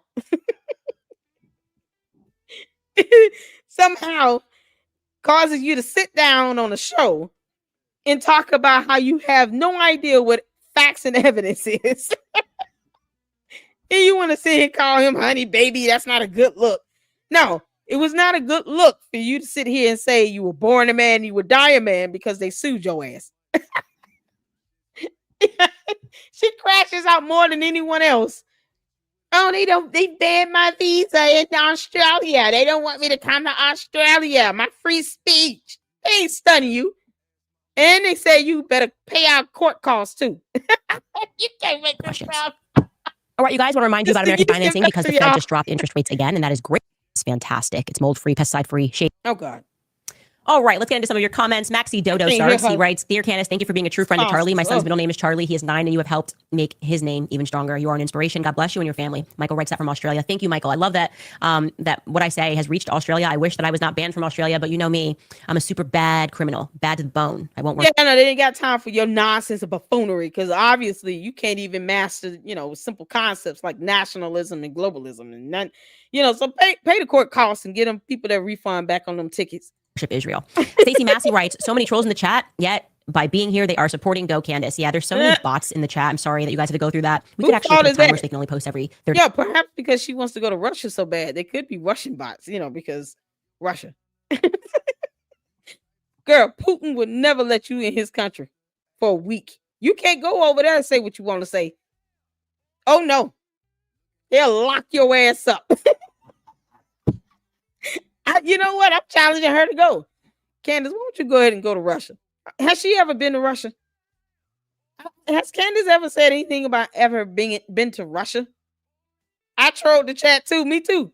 Sometimes I go live, Candace, and then I comment in your chat. My supporters that want to ask questions and leave comments, I type it up and put it in the chat for them. Tell your moms to stop putting me on this slow timeout thing. It's old. It doesn't happen to anyone else. It's just me. Y'all keep timing me out. Yeah, she can't handle it. When I go live while she's live, I'm able to, leave questions and comments in the chat. Boy, they time me out every single time. They put me on the slow mode. That's some coward stuff right there, girl. You talk about free speech and yet you stifling mine in your chat. Seconds, and maybe we'll do that going forward. Gmon writes, "You are a shining light in the dark world. We love you and are behind you. Don't give up or back down." I'm not giving up or backing down. It's like this. If they were ever going to steal me and make me so angry that I would just be on a warpath, it would have been by assassinating Charlie Kirk and making me watch it. Truly. Like if you wanted a political foe, this was the way to do it. And what's so funny is I've said in so many rooms, like most people consider me as a formidable enemy, but I'm a much more formidable friend. And I'm going to continue to be a formidable friend to Charlie Kirk. And the best way that I can do that is just telling the truth. No matter what the truth is, I can just... Yeah, and releasing his medical file without consent because laws. And somehow he doesn't have the right to privacy, even in death, when it comes to his medical information. You obtained it illegally, Candace. Hopefully Erica Kirk sues the crap out of you. And I'm sure if she were to do that, then she would really tell her true thoughts and feelings about Erica Kirk. Then she's just going to throw Erica Kirk out there underneath the bus. Yeah, Erica Kirk needs to sue her. This is crazy. Share the truth. And that's the amazingness is like we just constantly text it all the time. And as I said, I have no reason to lie.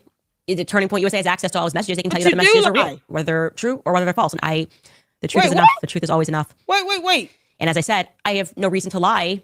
That's a lie. Turning Point USA has access to all his messages. They can tell you that the messages are real, whether they're true or whether they're false. And wait a minute. You want them to corroborate? Didn't I tell you all what I say? She puts out blanket statements, and then she turns around and says, "Well, they can put out something, whether it's true or whether it's false, whatever." Are you kidding? I told y'all. Didn't I tell y'all that this girl is sitting here baiting them in? She baits them in. She throws out these statements. Just like with the letter. Why don't you post the whole thing? And then the Israeli prime minister does that. Well, how do I know? Have we checked to see if this is real? If it actually came from him? If he actually wrote this, signed it? Nope.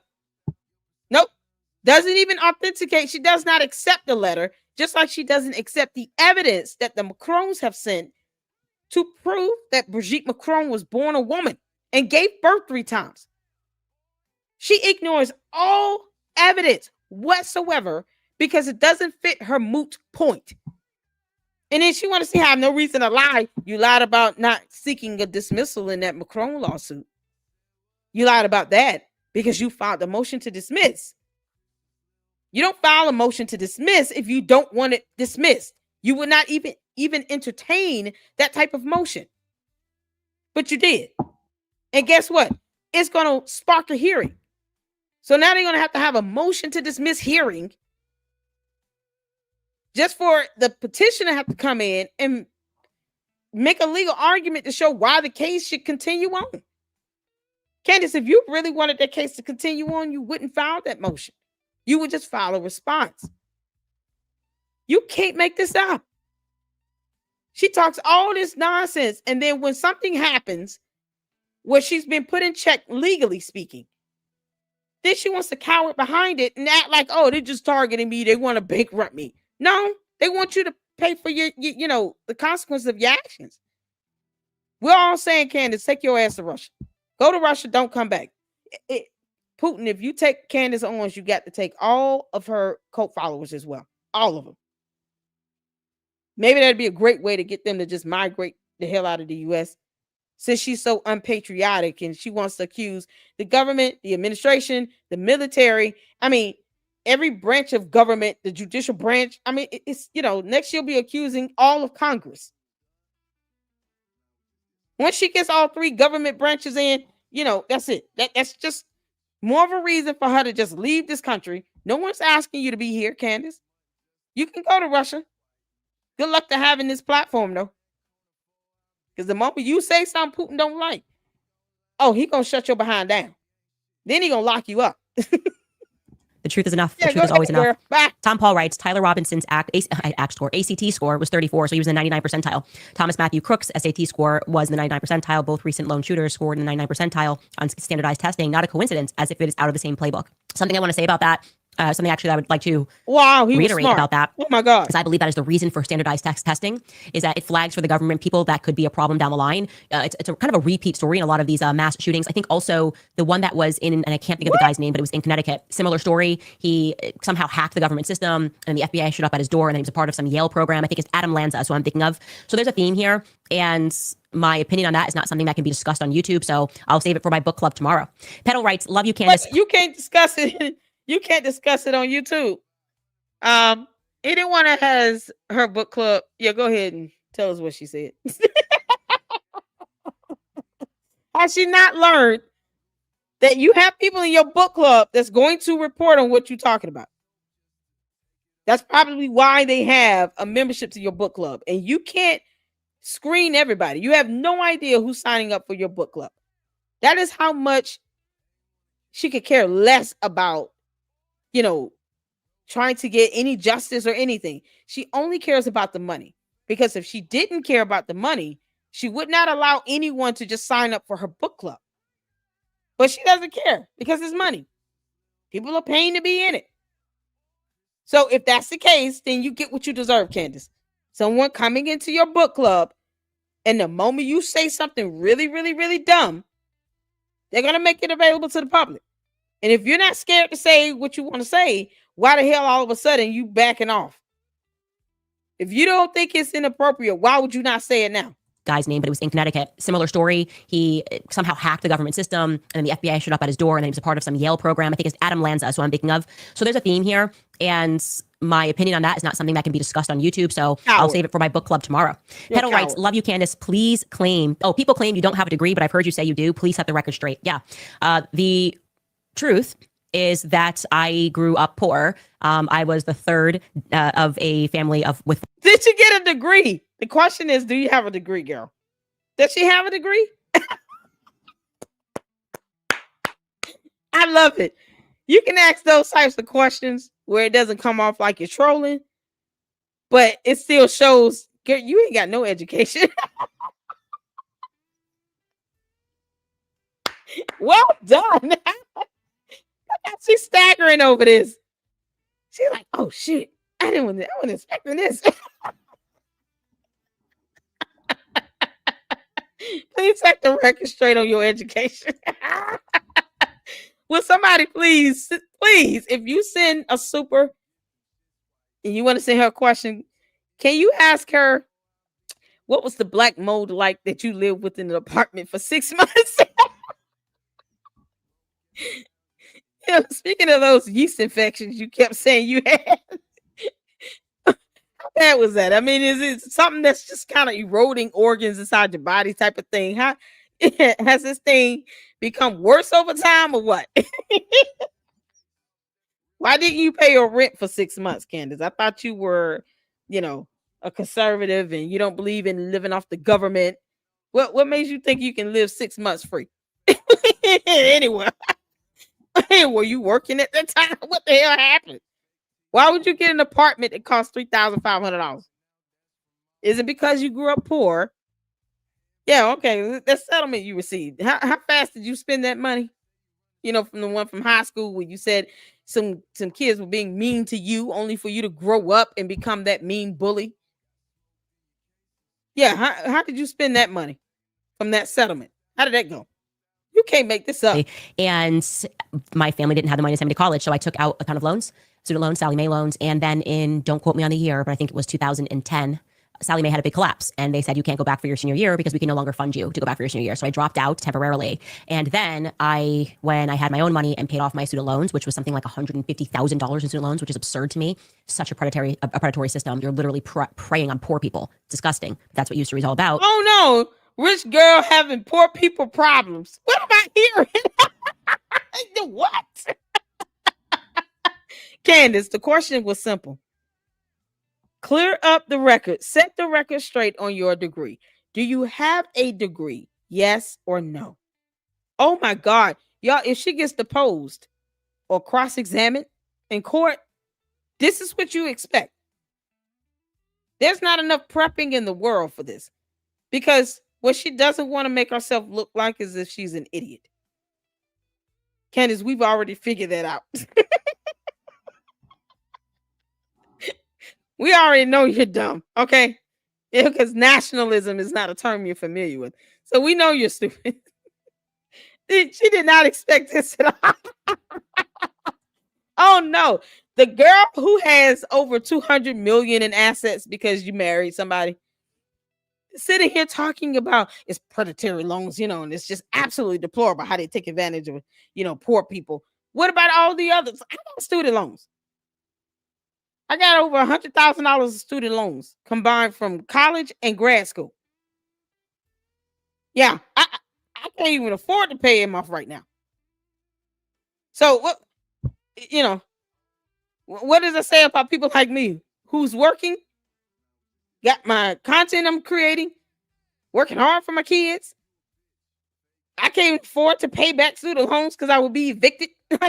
It's tight like that. So you sitting here on $200 million of assets and cash and all this other stuff. And yet when it comes to anyone else paying off student loans, y'all just have to get a job and pull yourself up out of the bootstraps. But somehow when it relates to her, like the hypocrite she is, now she wants to sit here and say, oh, something is predatory. How dare they sit here and take advantage of poor people? You don't say, Candace. You don't say. How often does Candace Owens give away money? What type of philanthropist is she, or a humanitarian? When you see Candace Owens going out supporting different aids or just creating her own, you got a lot of people in Jamaica that just the world was turned upside down from a storm. Has Candace Owens said anything about her donating to the victims in Jamaica? What about the Christians that were being murdered in Nigeria? Have you said anything about helping those families and victims?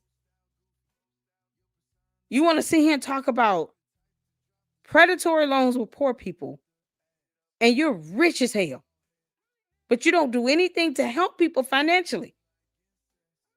This girl is getting over $1 million checks right now from YouTube alone. And yet she won't donate and give back to her own communities. Why don't you pay off some of these student loans for some of these poor people you talking about? You're not poor, Candace. If I were blessed to have the opportunity to, even hit 50,000 subscribers and get at minimum 10,000 views on my videos, at least I'm working for it. I'm working hard for it. I'm researching and reporting information. I would at least be able to start paying back student loans. This girl is getting in over $1 million checks, and she doesn't help anybody with that. You would think her saying this, that she would set up something to help kids or to help people like myself who's got student loans that cannot afford to pay them off right now. She was able to pay hers off, whether it be 10 years ago or now. Well, how about helping some of these people who got student loans, Candace? I want to pay mine off. I'm tired of looking at them on my credit report. But I at least have to keep them in good standing so that it doesn't tear up my credit report. Everybody's not trying to take advantage of the government or anything. But you have people who justifiably and reasonably cannot afford to live comfortably, almost having to work 2 jobs and can't pay a dime of student loan money. People are out here struggling to get groceries right now. How is she helping? You can't make this up. The arrogance, it's like let them eat cake. What? Lone shooters scored in the 99th percentile on standardized testing. Not a coincidence, as if it is out of the same playbook. Something I want to say about that, something actually I would like to reiterate about that, is I believe that is the reason for standardized testing, is that it flags for the government people that could be a problem down the line. It's a kind of a repeat story in a lot of these mass shootings. I think also the one that was in, and I can't think of the guy's name, but it was in Connecticut. Similar story. He somehow hacked the government system, and the FBI showed up at his door, and then he was a part of some Yale program. I think it's Adam Lanza, that's what I'm thinking of. So there's a theme here. And my opinion on that is not something that can be discussed on YouTube. So I'll save it for up. my book club tomorrow. Petal writes, love you, Candace. Please claim. Oh, people claim you don't have a degree, but I've heard you say you do. Please set the record straight. Yeah. The truth is that I grew up poor. I was the third of a family with 4 children. My mom didn't even graduate high school, actually. And my family didn't have the money to send me to college. So I took out a ton of loans, student loans, Sally Mae loans. And then don't quote me on the year, but I think it was 2010, Sally Mae had a big collapse. And they said you can't go back for your senior year because we can no longer fund you to go back for your senior year. So I dropped out temporarily. And then when I had my own money and paid off my student loans, which was something like $150,000 in student loans, which is absurd to me. Pay attention, y'all. She said she dropped out temporarily. I'm still listening for the part where she went back to school. A predatory system. You're literally preying on poor people. Disgusting. Oh, that's what Usury is all about. Once I paid down my student loans, I re-enrolled to finish my last year. And so I have 2 degrees, actually. What else degrees? do we have here? TB writes. What did she graduate from? Anybody know? I thought she said she only had 2 siblings. I know, right? You can't make this up. Thank you, Caleb. What 2 degrees does she have? Now I'm just curious to know what 2 degrees she has. Is it a bachelor's and a master's degree? What kind of degrees does she hold? I'm asking y'all. If anyone knows, please put it in the chat. Because this is new to me. She has 2 degrees. What does that look like? And in what topic? What was her major? What school? It's important to be exposed to all perspectives with the right to respectfully disagree. Charlie stood for that. So anyone who is divisive over this right is, as Candace says it, fake and gay. Yeah, Charlie believed in free speech. He didn't even blink when I hosted Nick Fuentes. What an absurd idea that Charlie would have. If Charlie ever messaged me and said, "You're betraying me by speaking to this person," I wouldn't have been friends with him. That's the reality. Charlie was so cool. And that's why I hate that they're trying to make him like a dork in the afterlife. And I don't say a dork as in someone that's like well-researced and knows the facts. I mean, somebody that is so lame that they cannot beat you in the free market. So they're trying to arbitrarily force you out, as they are doing to Tucker Carlson, because you're bigger than them. So trying to create scandal. They're trying to scandalize your name so that people stop watching you. What are you doing? What are you doing? You're monetizing his name. Oh, my dear Lord. And trying to say, well, you can't speak on this platform because they can't beat you by being themselves. So they suck. They're annoying. People don't like them anymore. It's not cool to say, don't have a conversation. It's not cool to hold up like some donor printed signs and do a dance in front of Randy Fine. Tucker is not MAGA. People can see which way the wind is blowing, and it's against Israel because everything they do is uncool. And it also happens to be genocidal. So that doesn't help either. Anyways, you guys, tomorrow we have the book club first. Did y'all hear how she just ended this off? I mean, you can't make this up. It just, it's uncool. And what the hell? Uncool? Is uncool a word? Is that a word? Oh my God. I feel like I got to look up whether uncool is a word. Not cool makes sense and is grammatically correct. Uncool? Trying to make him like a dork in the afterlife. And I don't say a dork as in someone that's like well-researched and knows the facts. I mean, somebody that is so lame that they cannot beat you in the free market. So they're trying to arbitrarily force you out, as they are doing to Tucker Carlson, because you're bigger than them. So trying to create scandal. They're trying to scandalize your name so that people stop watching you and trying to say, well, you can't speak on this platform because they can't beat you by being themselves. So they suck. They're annoying. People don't like them anymore. It's not cool to say, don't have a conversation. It's not cool to hold up like some donor printed signs and do a dance in front of Randy Fine. Tucker is not MAGA. People can see which way the wind is blowing, and it's against Israel because everything they do is uncool, and it also happens to be... Yo, is uncool a word? Is that grammatically correct? Are you kidding?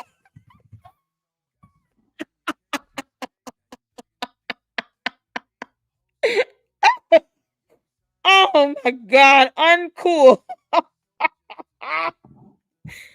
Oh my God.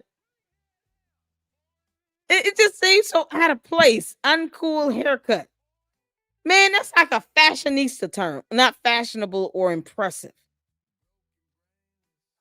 Are you serious?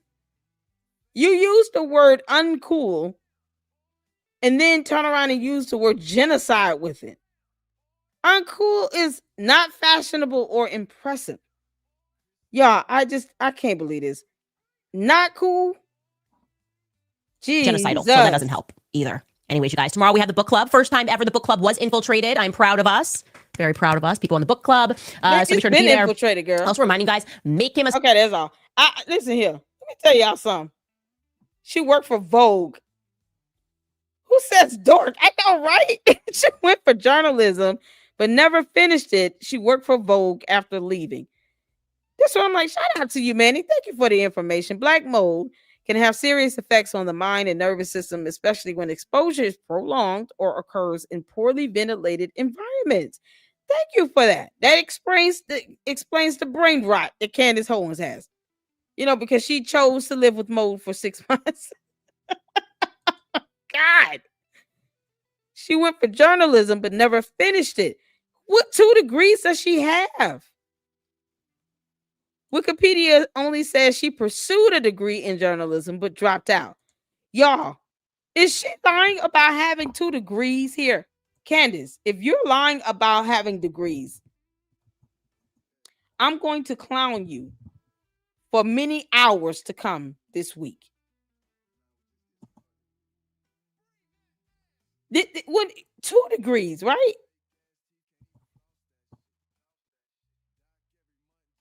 You can't make this up. Wouldn't naturally one be like a bachelor's and the other maybe a master's of some sort? Because, why would she go back and get 2 bachelors, right? I'm not saying anything about her and her education.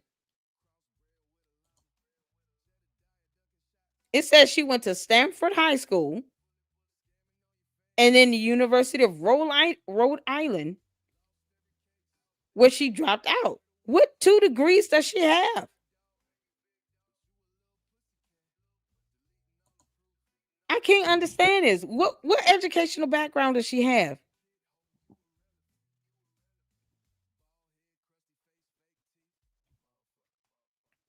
I'm not saying this. She said she got 2 degrees. Why is that not coming up? Why is that not automatic?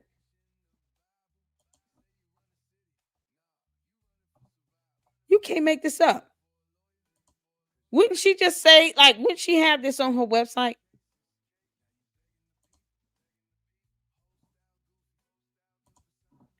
Y'all, this is crazy. If she is lying about these 2 degrees, I know, right, Manny? Let's search for dissertations. What 2 degrees would she have? Hey, S-Files.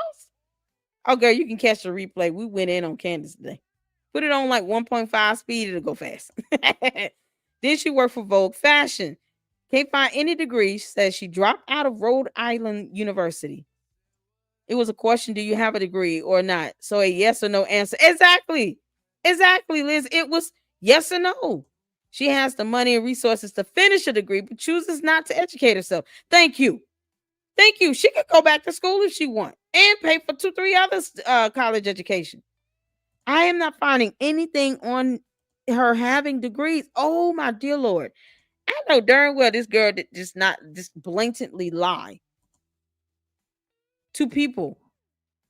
Lying in our faces about a degree. I know damn well she didn't just lie about that. Candace, what degrees do you have? Oh, I'm not seeing it. I'm just typing, does Candace Owens have a college degree? She needs to specify what degree she has, because she pulling another Umar. Does she not think that people are going to go behind her and look this up?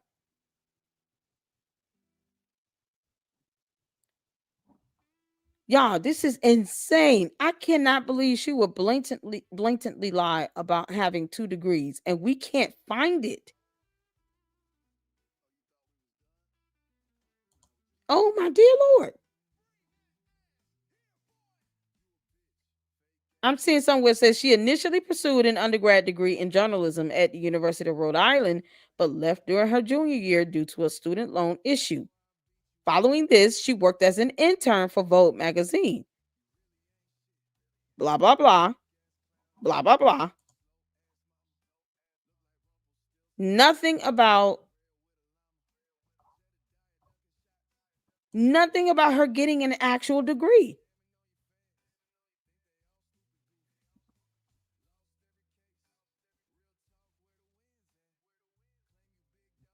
It says she dropped out. That's it.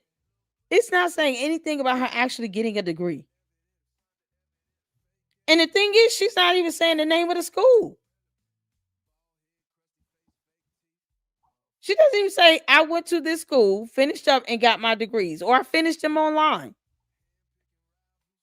Y'all, this girl is lying about these degrees. I'm not saying anything here.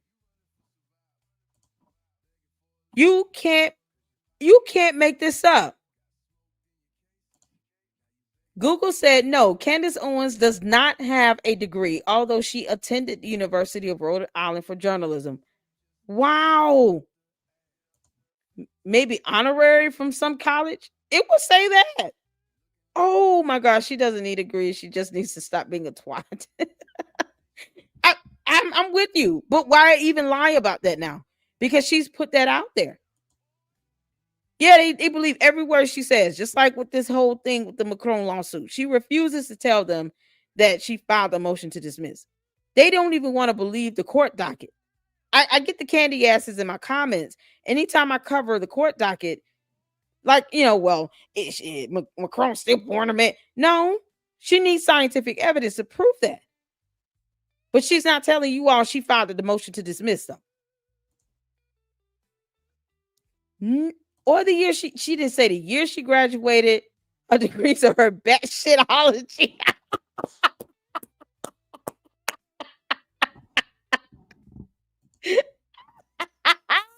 Conversational Russian.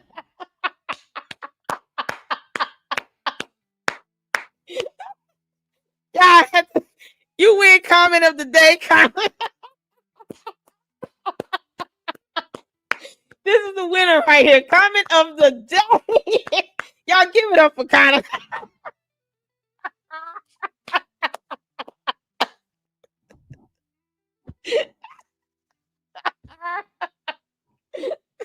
Batshitology.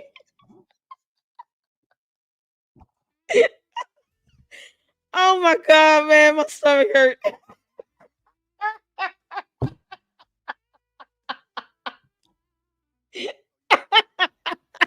You can't make this up.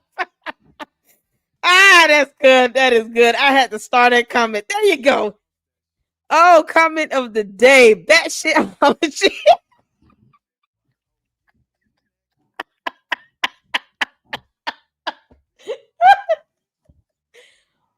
Lord. Y'all funny. Candace, girl, we coming for you for real. You sat here and lied to all of humanity. Oh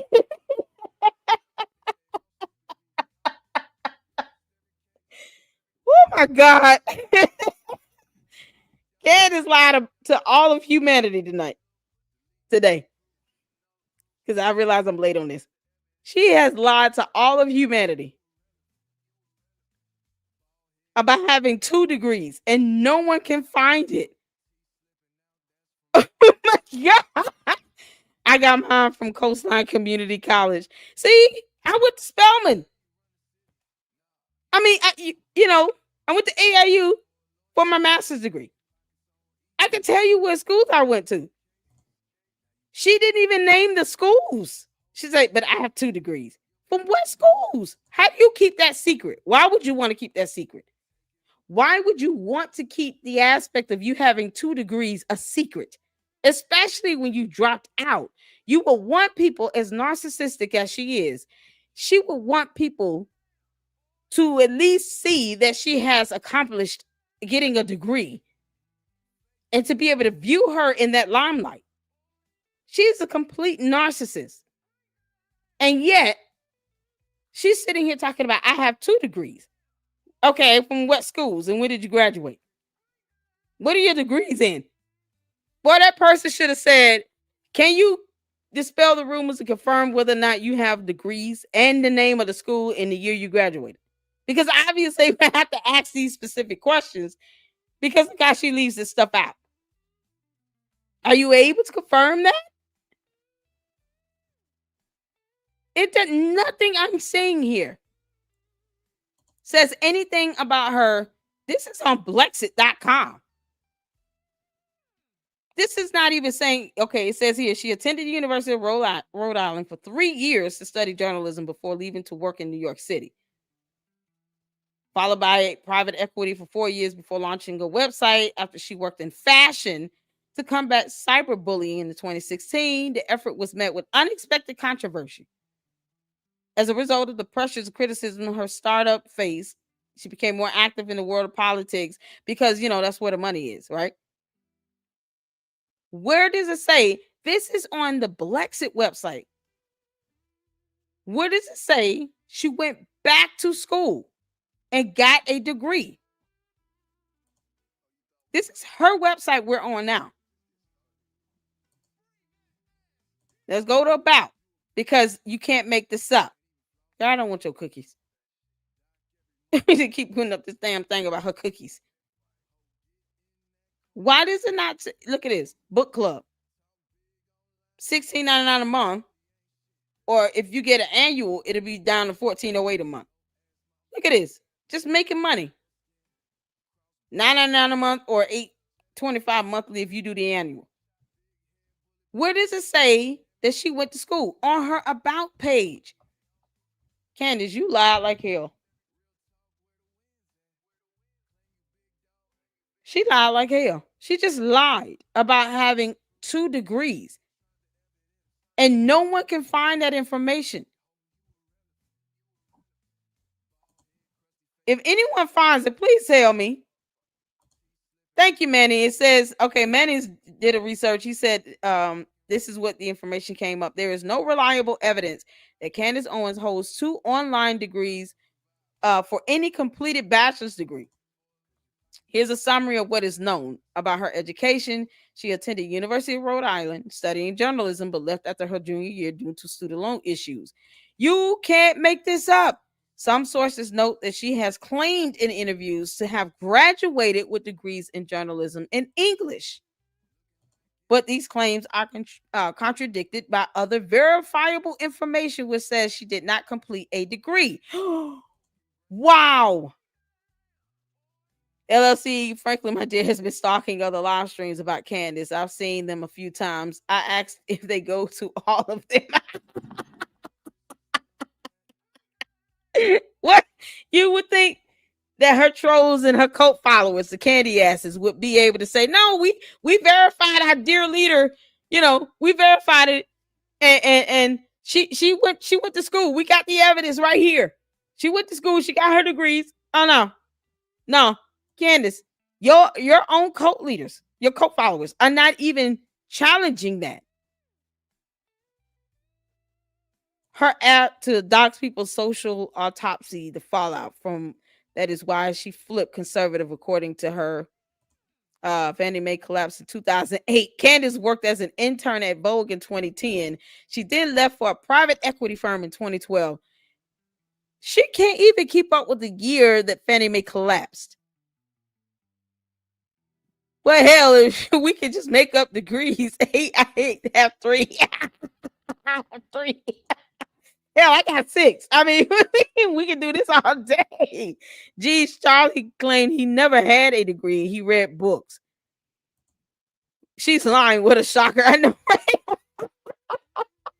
But she's lying about something that can easily be debunked. You don't lie about having an education and then expect no one to go behind that and look it up. Candace is lying about having 2 degrees. Nothing.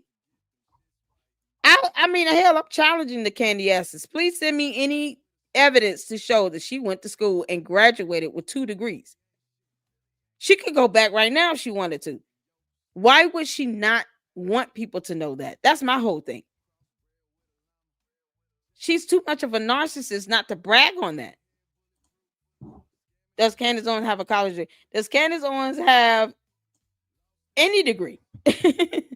Have a degree?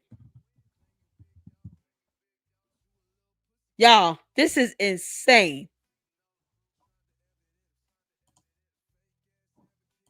This is Wikipedia. I have to pull this up for myself because this is just too much to make up. Candace Amber Owens Farmer. They got her full name, her date of birth. April 29th, 1989. They got on here all this nonsense about conspiracy theories. They got all this stuff on here.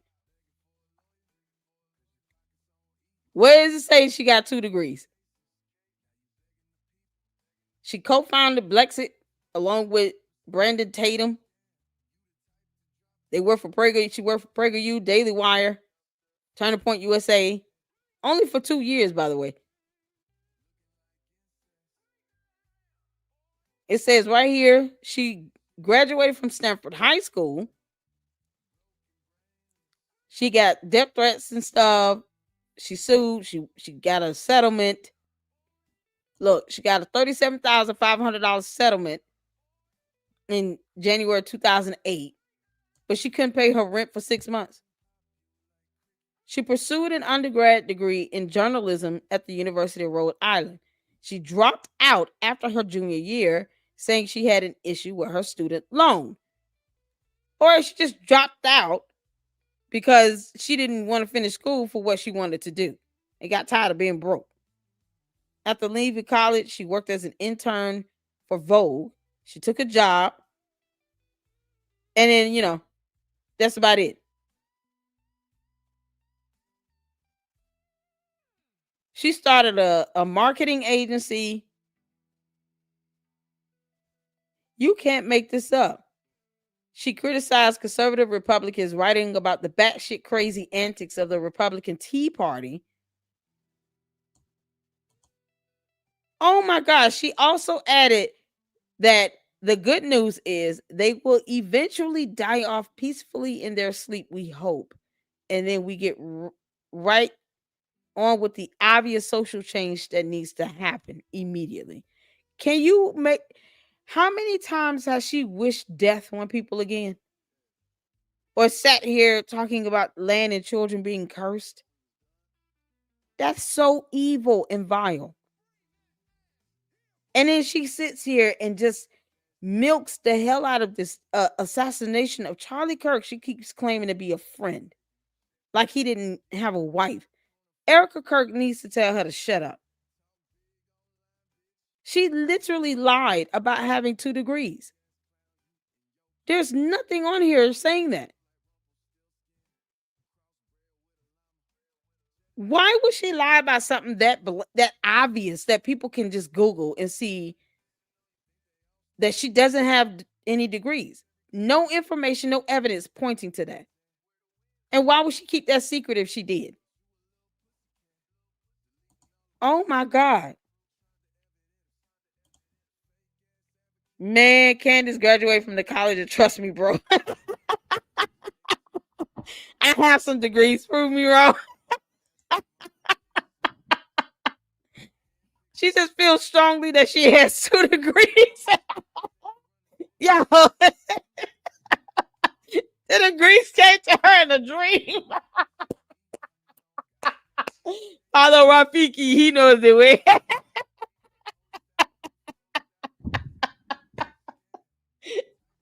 Yeah. Them degrees is haunting her in her sleep. Oh my God.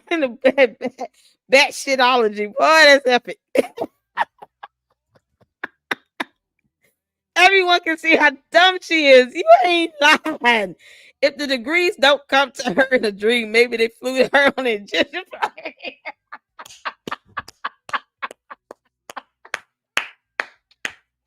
Candace, we clowning your ass out all week, girl. Oh, she got it coming, man. Candace, you see her talking about you got 2 degrees.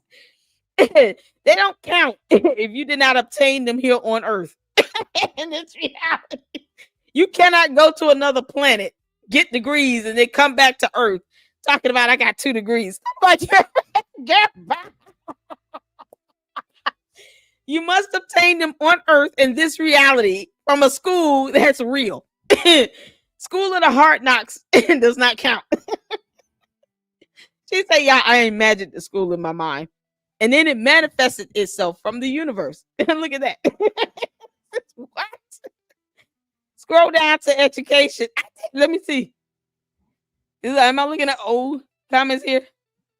It says Donald Trump, immigration, science, climate change, welfare, Hitler, Nazi, Holocaust, support for Kanye, Jews and Judaism. Judaism, Israel and Palestine, COVID-19 and vaccinations, Russia and Ukraine, Kimberly Classic lawsuit. This is the lawsuit that she sued. Well, Kimberly Classic sued her, and because of the amount, see here, Classic filed a lawsuit against Owens seeking $20 million for defamation and claiming that the allegations have resulted in Classic losing political support from donors.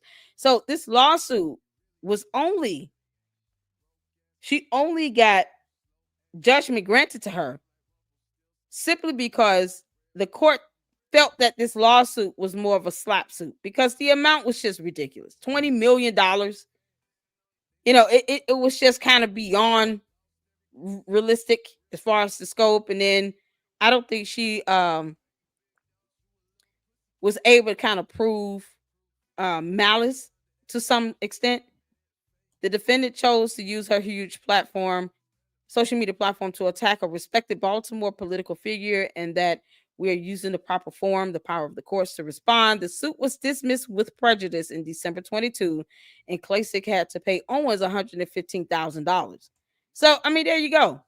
Between this lawsuit and judgment and the one she got from high school, she could have finished school. She got $115,000, probably how she was able to pay off the student loans she had. But why are you paying so much of student loans just for a journalism degree? Then you got Macron lawsuit and other. It didn't say anything about her education. I think I had already shown that part.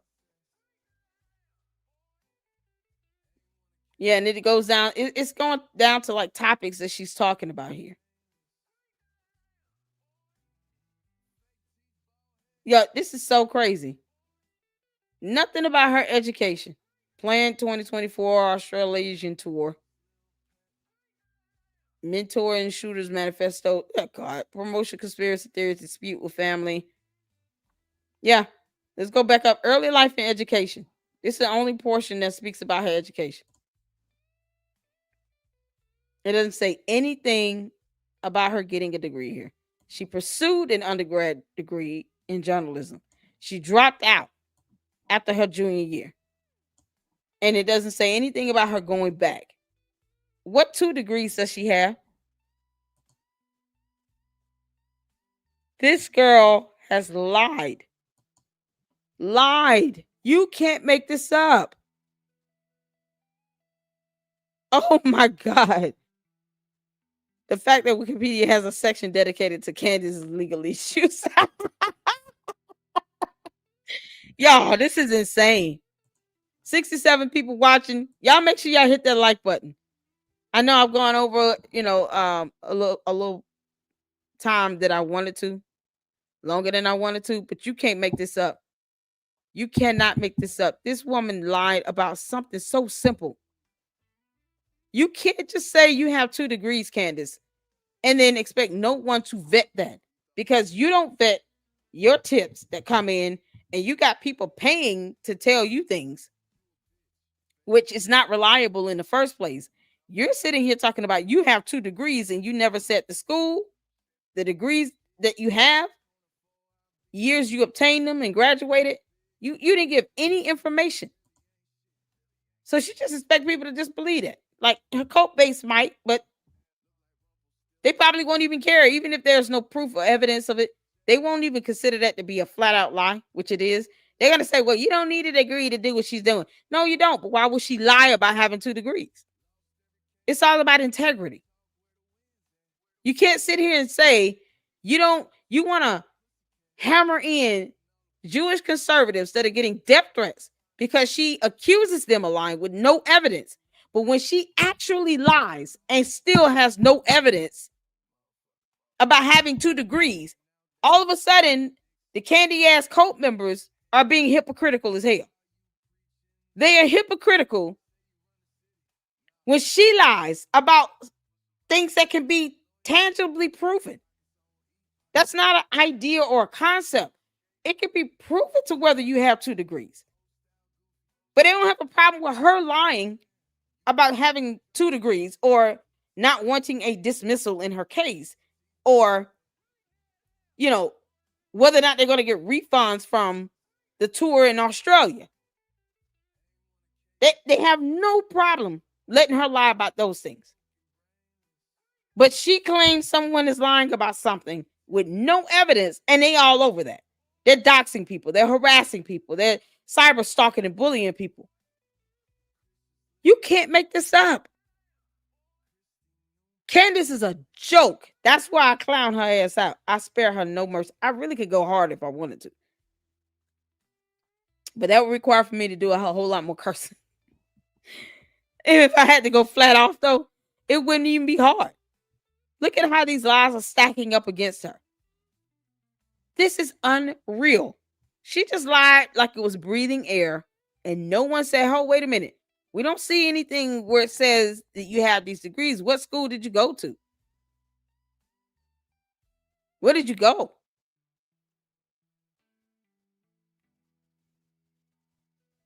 You can't make this stuff up. So, unless I'm gonna be looking, I'm still gonna be looking. Candace, let me tell you something, girl. You done told the wrong lie on the right day. Because I'm on one. Now I'm going to find out if you actually got some degrees. That's a dumb lie to tell. That stuff can be fact checked with documentation. You can't just say I have 2 degrees and not really give any information on that. Why would you not even put that out there? Why would you not say, here's why I went to school? Y'all can fact check. You got to be kidding me. You got to be kidding me. I mean, she lies on people like it's nothing, but to lie on something so blatant on herself, this is the mindset of a true narcissist, people. This is the narcissist at hand here. You can't make this up. She hates lies, right? Exactly. The hypocrisy. Candace Owens has lied about having 2 degrees. Piers Morgan called her out loud. She refuted him on her platform later, but wasn't specific. She said she majored in journalism, but she said she never graduated. So that means you don't have a bachelor's degree, Candace. A BSc in conspiracy theories and a master in the what the heck? Exactly. The arbiter of truth. The Candies don't care. You can show them mountains of evidence of her lies, and they just accuse you of being someone's shield. It's so frustrating. Oh, I know. Trust me, Mila. I know. But one thing I keep doing is challenging them to prove me wrong with some documentation. Challenge them to prove me. Where's that gag order? She said she was going to violate, because I'm itching to tell a judge that has you bound by a gag order, Candace Owens. I'm itching to tell them that you plan on intentionally and willfully and knowingly violate an order, so they can have your ass held in contempt, force you to come to court under a court order to appear for that contempt, and then lock your ass up for good 30 days. Please, I dare you, post that gag order that you're bound by, Candace Owens. I'm still waiting on that. Now, we all reasonable people know this, but see, that's one of the things I do to the candy asses. Tell her to post that gag order up. How'd I have Erica Kirk on your show? If Erica Kirk were to tell her to shut up, she wouldn't do it. She would just, it would be a huge backlash. You can't make this stuff up. It's all in her mind. Erica Kirk hasn't told me to shut up. She hasn't said anything for me to attack. So I'm not going to go there. But the moment she does, it's going to be like hell froze over. It's going to be scorched to earth. She has no respect for Erica Kirk. We already know this. Then she tried to sit here and paint it as if, well, you're the CEO, so you got to expect to take this kind of heat. No, she doesn't, because you just flat out lying, just like you lied about having 2 degrees. You can't make this up. Oh my God. Yeah, and speaking of court, Candace, I told you I was staying on top of this Macron case. I don't care if I'm the only one reporting on updates. Every time something happens with this Macron case, I am reporting on it. So you all see here's the court docket, because there's been some updates made. Case number N is in Nancy 25, C is in Candace, line S, -07-194, Macron versus Candace Owens et al. And they have a great chance of winning, especially if Candace has to be interrogated and they put her ass under oath. Candace, please go to court. I beg of you. Go to court and lie under oath. Please let that happen. I want you to go to court, Candace Owens, and I want you to exercise all that free speech you think you have. And I want you to hammer it in. You can speak up, make sure you speak loud and proud all over the judge, piss the judge off. Just go all the way there. You might as well. You're a rebel, right? You say you're a rebel. So when you go to court, why don't you show us all how much of a rebel you are? Boy, I wish I could see those hearings in person. Y'all, if I could go to the state of Delaware and experience those court hearings in person, that would be something else. If I could, I would. I'm gonna be honest. I would have to be like sponsor or someone, raise money for that. But if I could, I would go to those hearings in person and I would report on everything. And it will be epic. This girl does not want this case to move forward. So let's go down to the docket, to the newest entries. So the last entry that we saw here, if you guys are paying attention, let me make sure I'm make this bigger and I'm smaller. Y'all, this girl does not want this case. She does not want this case to proceed. She has an open leg close, open and closed leg case. Yeah, but they about to whoop her ass in court. Candace is about to catch it, y'all. And I am on top of you, Candace, with this case. Like white on rice or yellow rice, brown rice. I don't care. Pick a rice. I am on it. So y'all saw the updates. Let's start with the October 24th. That was submitted and docketed on October 28th. This is from her attorney regarding them wanting an extension again for their brief to support their motion to dismiss the first amended complaint. And then there was a letter for judicial review docketed October 28th, as well, with the request from her attorney. And then the Macron's attorney, Michael J. Farnan, submitted a letter for judicial review that was docketed October 29th to the judge, responding to the defendant's request to increase the word limit. And I'm assuming that they probably said, hell no, because you all already agreed that you would stick to the timeline. We don't have time for this. Stop prolonging the case. And so here you see a withdrawing of that request for additional word limit in the opening brief by Candace's attorney. This was docketed on October 29th. So they withdrew the request for the extension.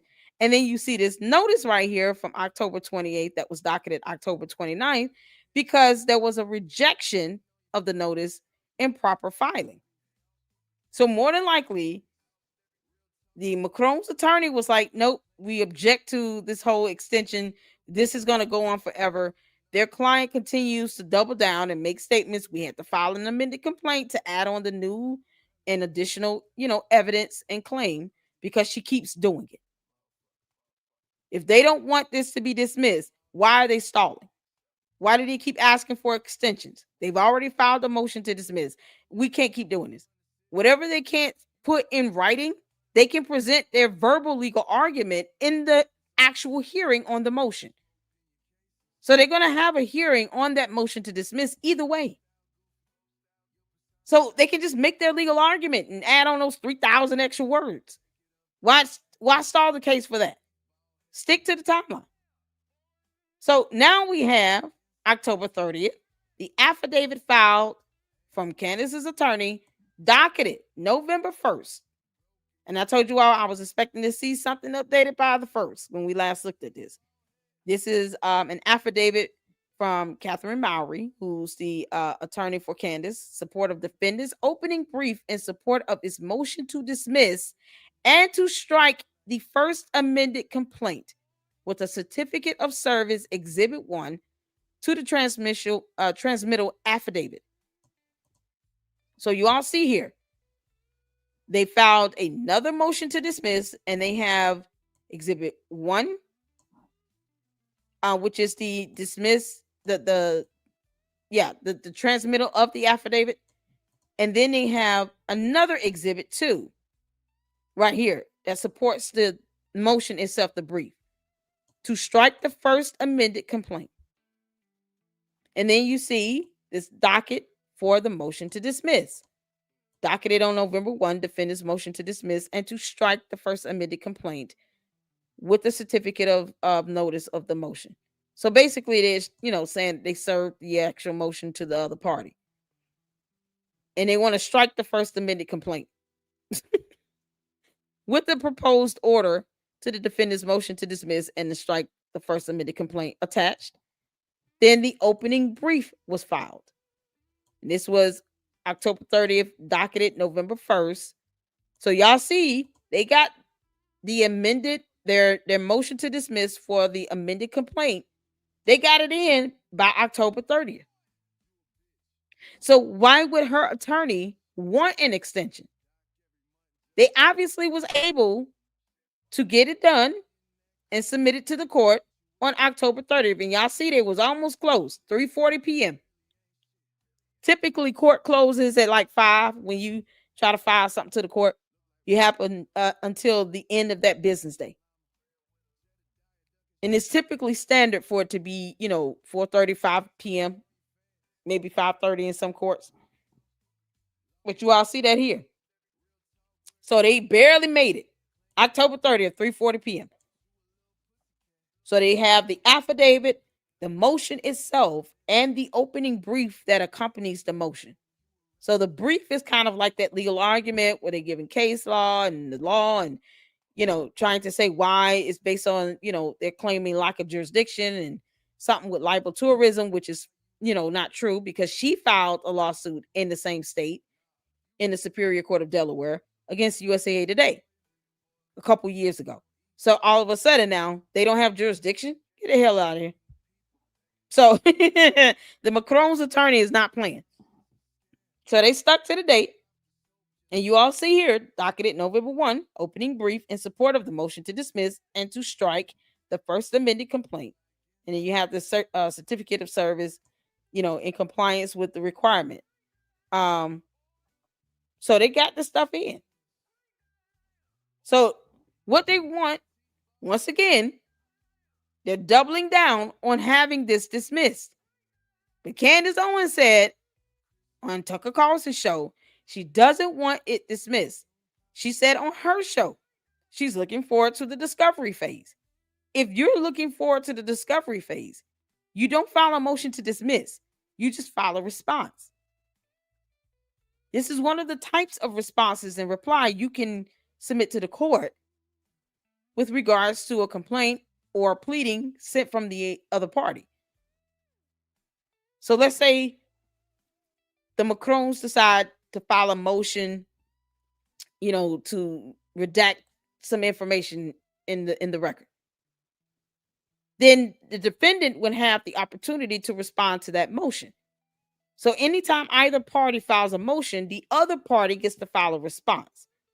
And sometimes that's what makes these court processes as lengthy as it is. You have this back and forth exchange here. Anytime one party files a motion, the other party can file a response to that motion. And then if they want to go back and then file a response to that response, it can go back and forth for a while before you get to the point where hearings are being scheduled. And I think the Macrons are ready for them to just go ahead. Let's start the hearings process. Go ahead and have this hearing on the motion to dismiss. Preferably the judge goes ahead and denies the motion, and then it can proceed. Because what does Candace have to hide? She wanted this. She staked her whole career on this. Candace, now you want to sit here and file a motion to dismiss and, of course, strike the first amended complaint. You want to strike it? Why? Why? They amended it because you kept doubling down. You refused to shut up. And if Erica Kirk has to tell you to shut up, she's not going to do it on social media. She's going to do it with the help of an attorney. You don't want her to tell you to shut up, and she should not have to tell you to shut up. She's not in the mood for your dumb antics and conspiracy theories. She's not in the mood to be attacked by you and your mindless, brainless cult members. She's not in the mood for that. Why would you want to put her in a position where you feel like she needs to accept the heat because she's the CEO? But yet you don't want anyone questioning you about you lying about having 2 damn degrees or about you lying about this case here. You can't make this up. Candace goes crazy over LLC criticizing her. I'm sure she does. Candace, you can kick rocks, girl. Barefoot. I don't care. Throw your tantrum. Won't you get your binky and your baba ready? You and the babies. We all know you drink their juicy juice. We all know Candace be drinking the baby's juicy juice and eating their cookies and snack time. No, these are mommy's cookies. You can bite one. What the hell? Here's a sippy cup. When does the case actually get going? Get rolling? It basically at this phase, they filed their response. I foresee them going ahead to schedule a hearing now. And I'm sure the Macron's attorney has submitted a request to schedule a hearing for the motion to dismiss. So that's the next step, really.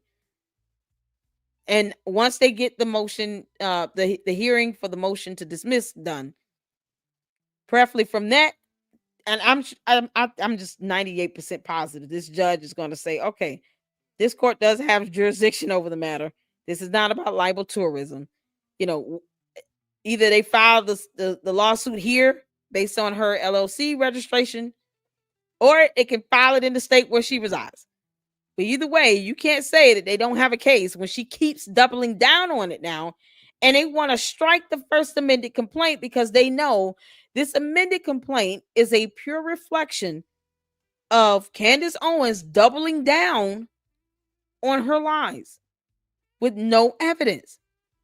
Even after getting the initial complaint, she still keeps going back saying you were born a man, because you are a man. You were born a man. You are a man. You were born one. She still keeps making those false allegations. When I say reckless disregard of the truth, you don't get to pick and choose if you want to accept some evidence or not, because that's not how it works in a court of law. And there's a jury demand here. So it won't be necessarily the decision of the judge. You're going to have a jury deciding this. And they're not going to sit here and be studying Candace Owens' stupid conspiracy theories. So when they see all the evidence, and especially when they bring scientific evidence, they're going to shut her ass down. That's going to be the end of that. I foresee at this point, of course, the petitioner requesting a hearing, and then Candace Owens' attorneys probably telling her, listen, you would not do well under oath. You're lying on your channel about having 2 degrees. Lady Luck Club is calling your ass out. You might want to think about settling. So they might, and I wouldn't be surprised if I saw this, see an actual entry for a request to, mediate or, some attempt to try to settle this. I wouldn't be surprised if we saw that, if they tried to do that, the defendant, if Candace and her attorneys, or, Candace and her attorneys, because they represent her. If she felt like they weren't doing what she wanted them to do, she will fire them and get new attorneys. She's got the money. So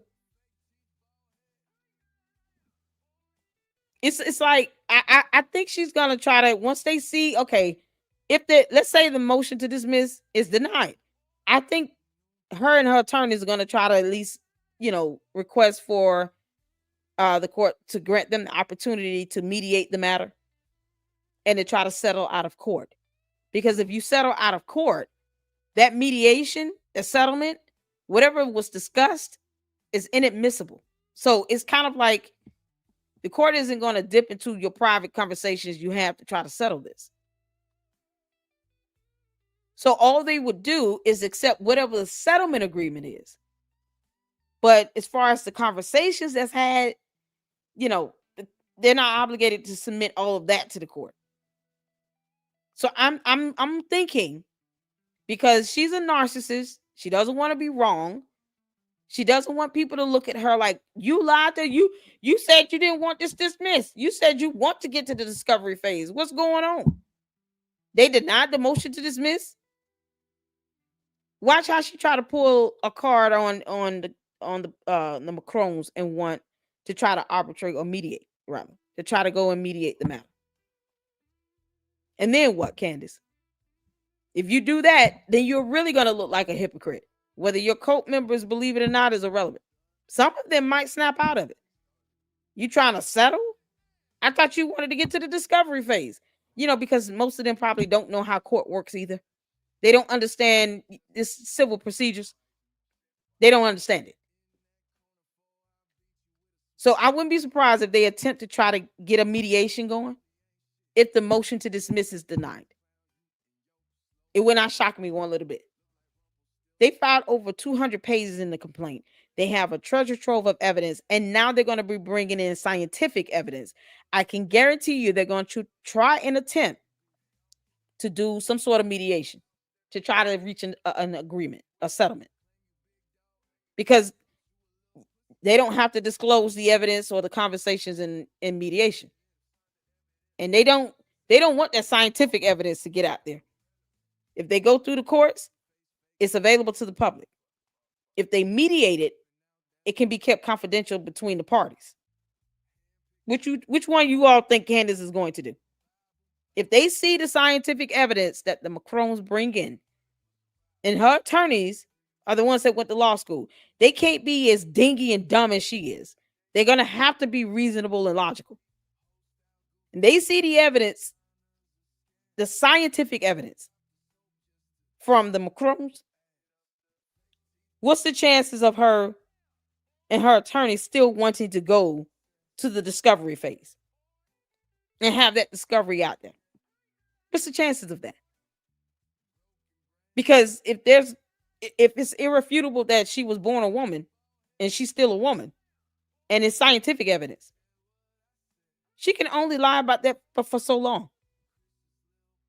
Then what? Now we, the public, get to see all those exhibits if it's released, if it goes through the court process. But if it goes through mediation, they're not required to release that information to the public. It won't even, the conversations won't even go to the court. Just the settlement agreement. It'll be a way for her to dodge the accountability of people seeing that she lied, because the facts and the evidence of the case will be kept confidential with the actual mediation. You can't make this up.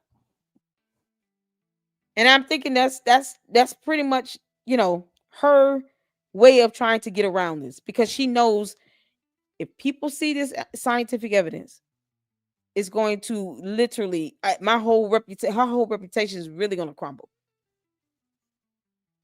They can question everything all they want, but at some point, you got to be realistic. In this reality here on Earth, Candace, you can't dismiss every single piece of evidence. You can't dismiss facts and laws because your feelings. Just like you said, facts and laws don't give a damn about how you feel. She can only keep this up for so long, people. And I'm telling you right now, it's going to be costly for her to go through the legal process, because the Macrons, they ain't got nothing to worry about.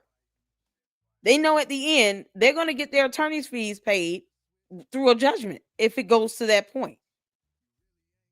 But if she settles it, they can reach a settlement based on the damages and the attorney's fees and all of that, and could easily say, hey, we don't want to disclose this information. Now it's kept out of the public limelight. And then she can come out and say whatever she wants. Oh, well, they decided they wanted to, they begged my attorneys to settle. And, I feel that they knew that they wouldn't be able to handle it and blah, blah, blah. And the Macrons would be like, whatever, girl, bye. Bye, Felicia. Whatever, Felicia. Bye, girl. Bye. Bye, Heifer. Because she knows that she can't come out looking like a complete fool. And that's what that hearing is going to do.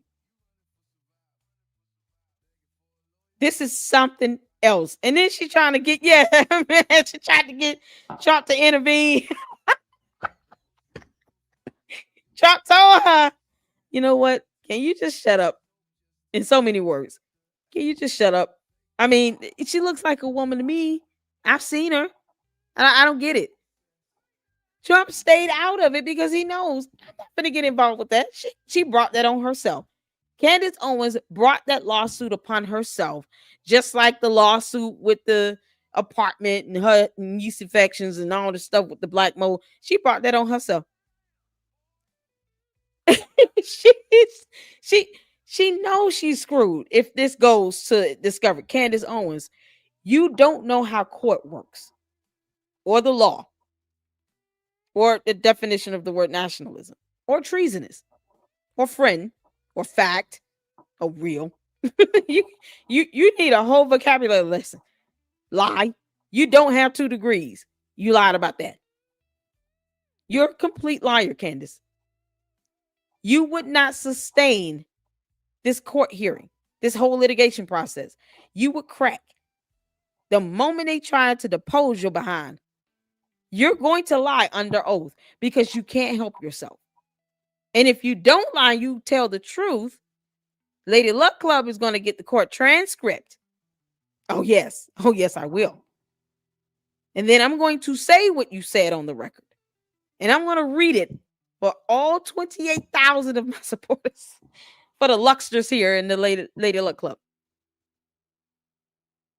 And either way, we're going to know what you said under that deposition. Oh, yes, we will. I told you I'm on it. I'm not giving you a moment's peace, girl, with this, because you didn't have to take it this far, Candace. You did not have to keep lying, saying that this woman was born a man. No one told you to say that. Maybe the devil. Keep listening to them voices in your head, girl. You can't make this up, y'all. This is so far what we got with the case. This is it right here, y'all. So I'm looking forward to it. The next phase, hopefully the next step in this is the hearing on the motion. And then after that, I'm thinking there's a 78% chance that they're going to want to settle out of court because the evidence is overwhelming. The scientific evidence would just be a slam dunk. And they know they don't have a chance in court once this motion to dismiss is denied. They won't have a chance. And even if this is dismissed, if this is granted, let's say the motion to dismiss is granted, the Macrons will refile in the court in the state where she resides. So she still has to face this no matter how you put it. They can call it whatever they want. They have the right to seek justice. This defamation is out of control. Look how she's handling this, Charlie Kirk's death. Look how she has lied religiously and relentlessly on others, blaming and accusing them of murdering someone, to include our United States military. Now people are treasonous. Now she wants to move to Russia because she doesn't like the FBI director.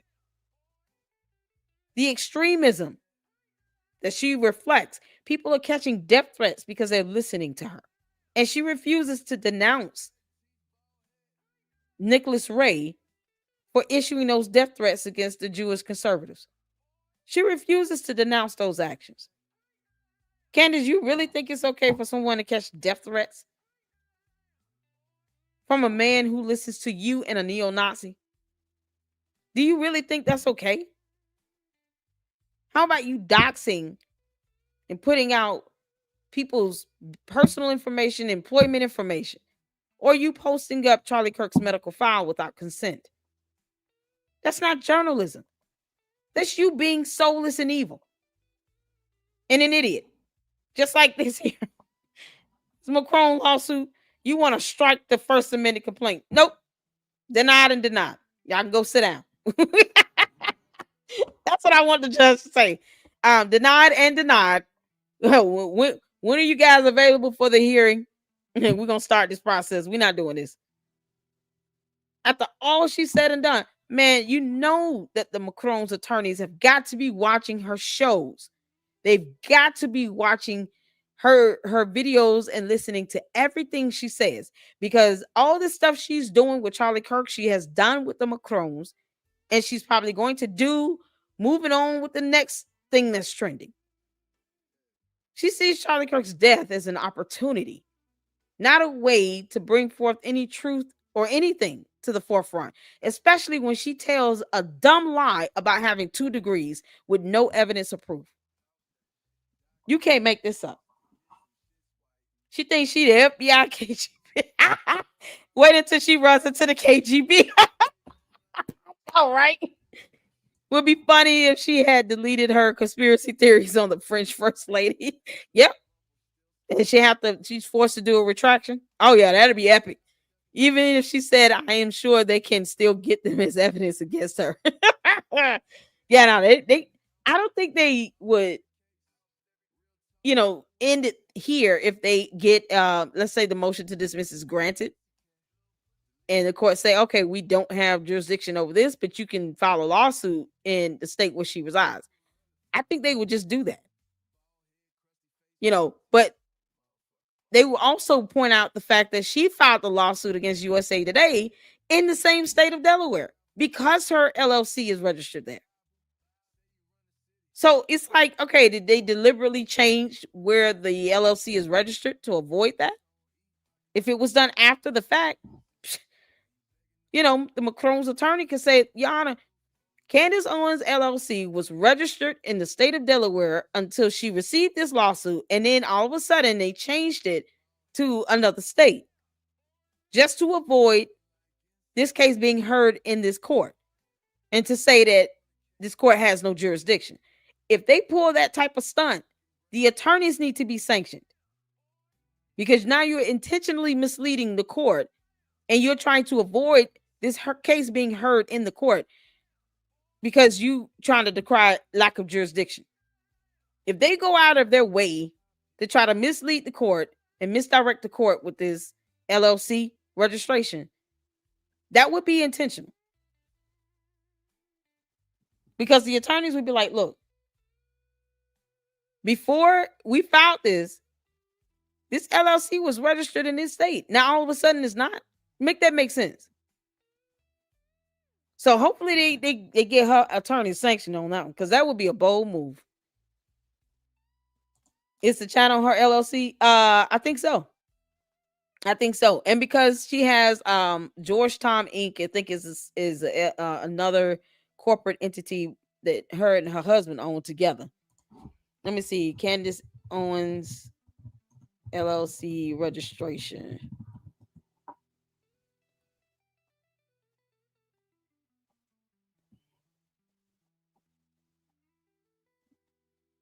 The trademark registration. Let me see. Like I said, if they changed it,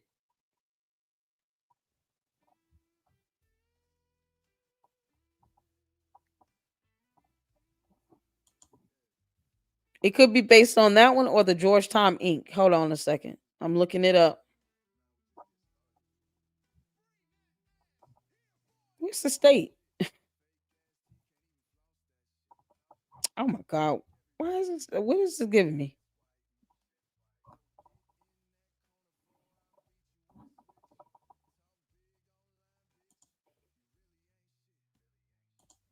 Application file. What is going on?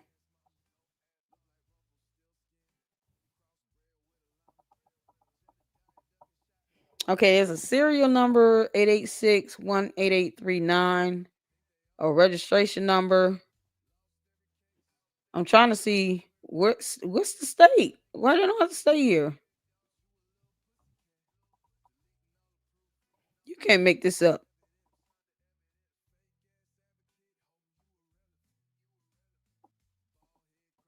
Okay, here you go.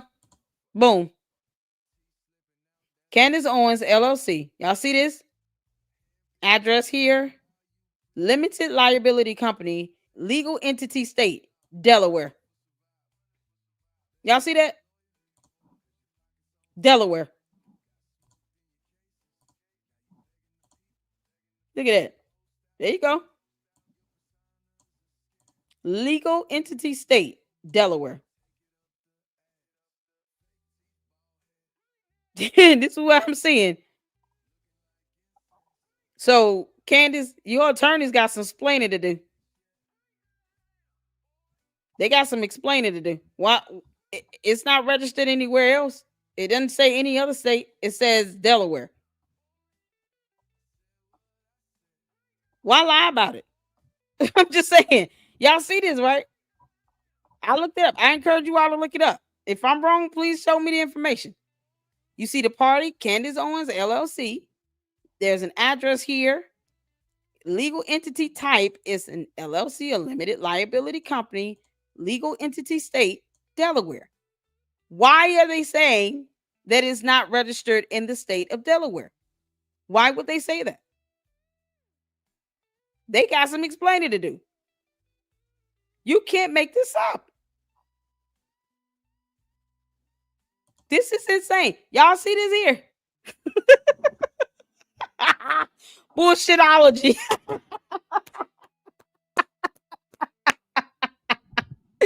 Connor said Mrs. Macron will have fun spending Candace's money on culture fashion. I know, on couture. Oh yeah. They finna, you talking about, honey, she crying about bankrupting somebody. You lying to the court. Candace, your LLC, for Candace Owens LLC, is registered in Delaware. Why would your attorneys even go that route in saying that the court has no jurisdiction when the law permits them to file a lawsuit based on the legal entity state that your LLC, your business is registered to? The law permits that for this type of case. And you and your attorney sitting here talking about libel tourism when it says right here that your LLC is registered in the state of Delaware. What kind of dumb argument is that? And you think that that judge is going to sit here and dismiss that entire case when I'm sure the Macron's attorneys double checked that before they filed their lawsuit? That would be reckless if they did not verify if her LLC was still registered in the state of Delaware. It would be absolutely reckless. You know they have evidence to show that it is registered in Delaware.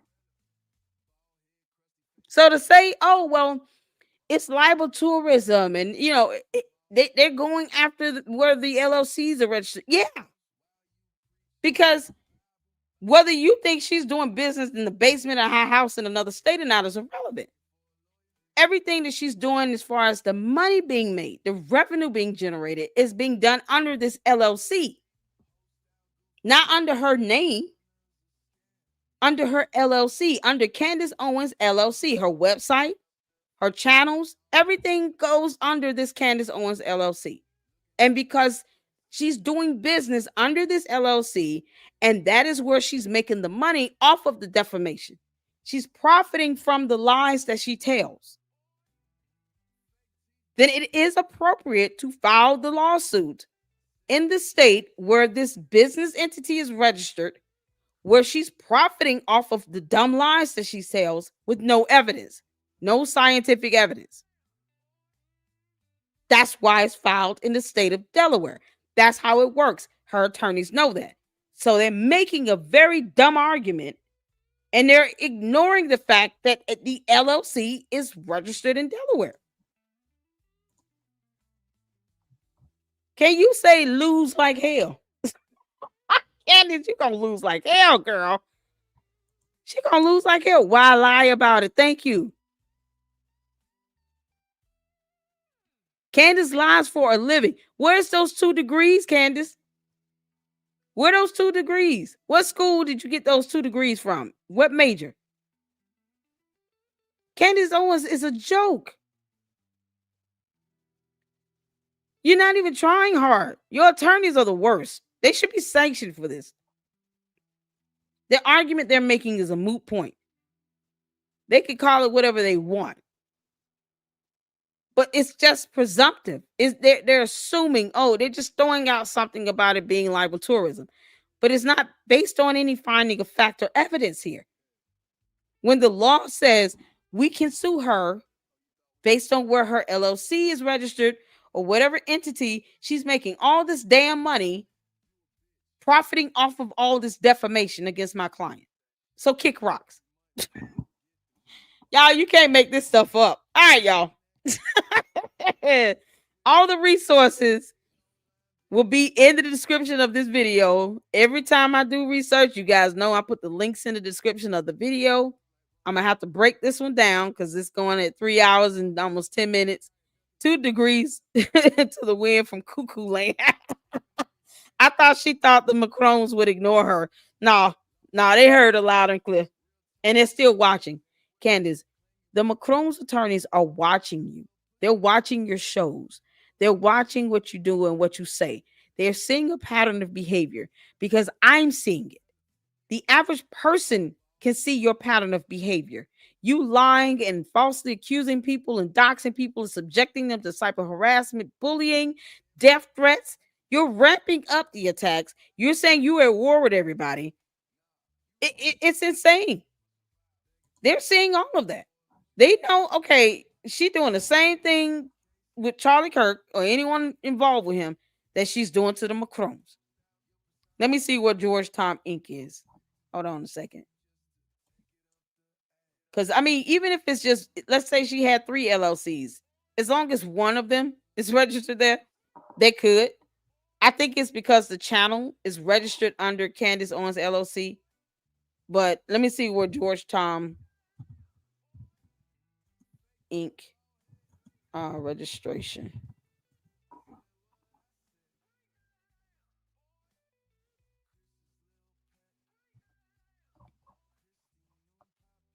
Hold on.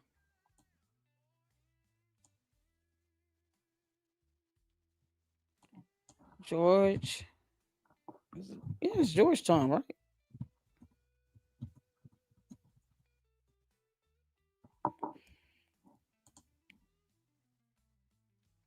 Okay, so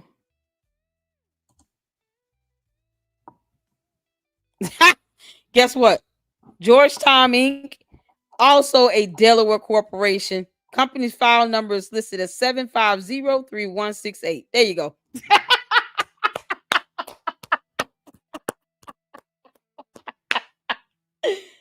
Candace Owens attorneys are the worst. Ooh, they finna get her, boy. They finna get her effed up. Y'all, they doing their job. They just getting paid. Since Candace Owens is all about money, God said, funny way of you being full of greed. Let me make sure you feel the pinch of that. She got 3 attorneys that aren't even trying. They're like, look, let us handle it. We'll take care of this. You gotta wonder. You know what? Let her attorneys keep doing what they're doing. Because she about to lose like hell. Candace, both of your companies, both Georgetown Inc. and Candace Owens LLC are both registered in Delaware. What the hell are you thinking?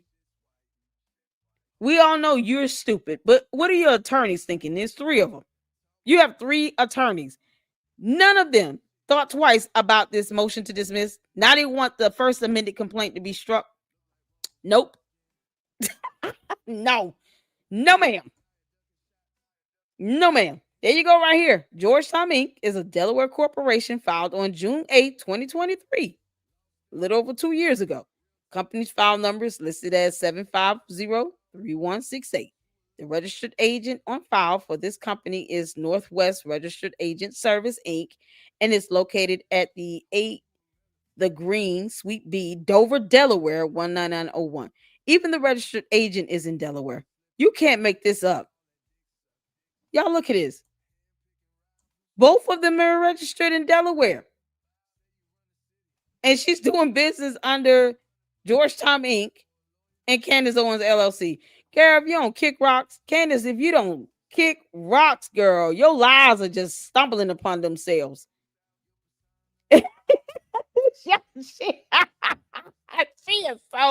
She's so done. Attorneys get paid either way. Thank you, Jen. Exactly. The attorneys are going to get their money either way. The farmer should have diversified their portfolio. Yeah, I know, right?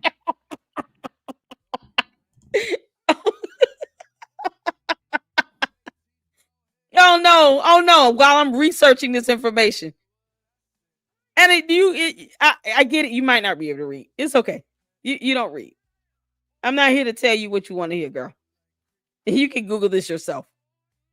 You're utterly clueless. Please do yourself a favor and get the facts. While we read facts, I refuse to go to whatever alternate reality, Anna, you and the rest of the candy asses cult members are. I refuse to go there. You're not going to give me a headache and force me into some alternate reality with your nonsense and your buffoonery. Do you understand? This is a simple Google search. Same thing you can do. These are facts, and facts don't care about how you feel. Didn't your cult leader tell you that earlier today in the video? Did she tell you all facts don't care about how you feel? Candace, this is what happens when you soundbite me. You end up being hypocritical to it. Candace, didn't you say facts don't care about your feelings? Didn't you say that, Candace? This is what happens when you put all that nonsense in a script and then you go read it and you don't mean any of it.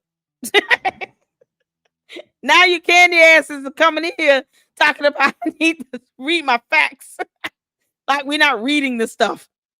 Yeah, y'all tell Felicia bye. Bye, Felicia Anna. Girl, bye, Felicia. You can't make this stuff up. Facts come to Candace in dreams and feels. Facts don't care about your feelings. Candace Owens. Your cult leader said it, Anna. What you mad at me for? Why you mad at me? Talking about I'm clueless. Oh no. Girl, I'm not your cult leader. You might want to go to her with that. Ask her to define the word nationalism. Figure it out. When she defines the word nationalism, then I'll take you seriously. You can't make this stuff up. Y'all can go ham in on those candy asses all day. Man, he's trying to reason. Oh, I don't reason with him. I just make fun of them and crush them. Yeah, Anna, is that you, Candace? Candace, is this you? Come out. You don't have to go in under a fake name. Anasaro.xi. You don't have to do a fake name, girl. Candace, if you want to come in my chat and talk to me, you can. I mean, I'm not going to believe nothing you say, but whatever. Bye, Felicia. Oh, my God. Oh, that's so Felicia's butt hurt. I know, right? Ooh, child, Felicia, you kick rocks barefoot, girl. Anna coming up here talking about clueless. Get the facts straight. Oh, no. Yeah, because that's so scary. Care about. Then they get mad and want to dox people and commit cyber crimes. Can you believe it? Y'all, this has been too much fun. I want to thank you all for tuning in. I got to get to bed. I'm going to have to push back my Umar live stream on the court doc tomorrow. But y'all tune in because we got this court document we're going to be going over tomorrow for Umar. And this is regarding the case that was filed against him from the State Board of Psychology, Commonwealth of Pennsylvania Bureau of Professional and Occupational Affairs versus Umar Johnson, PhD, responded. And we're going to go through this entire case. Shout out to Black Anonymous for sending this to me.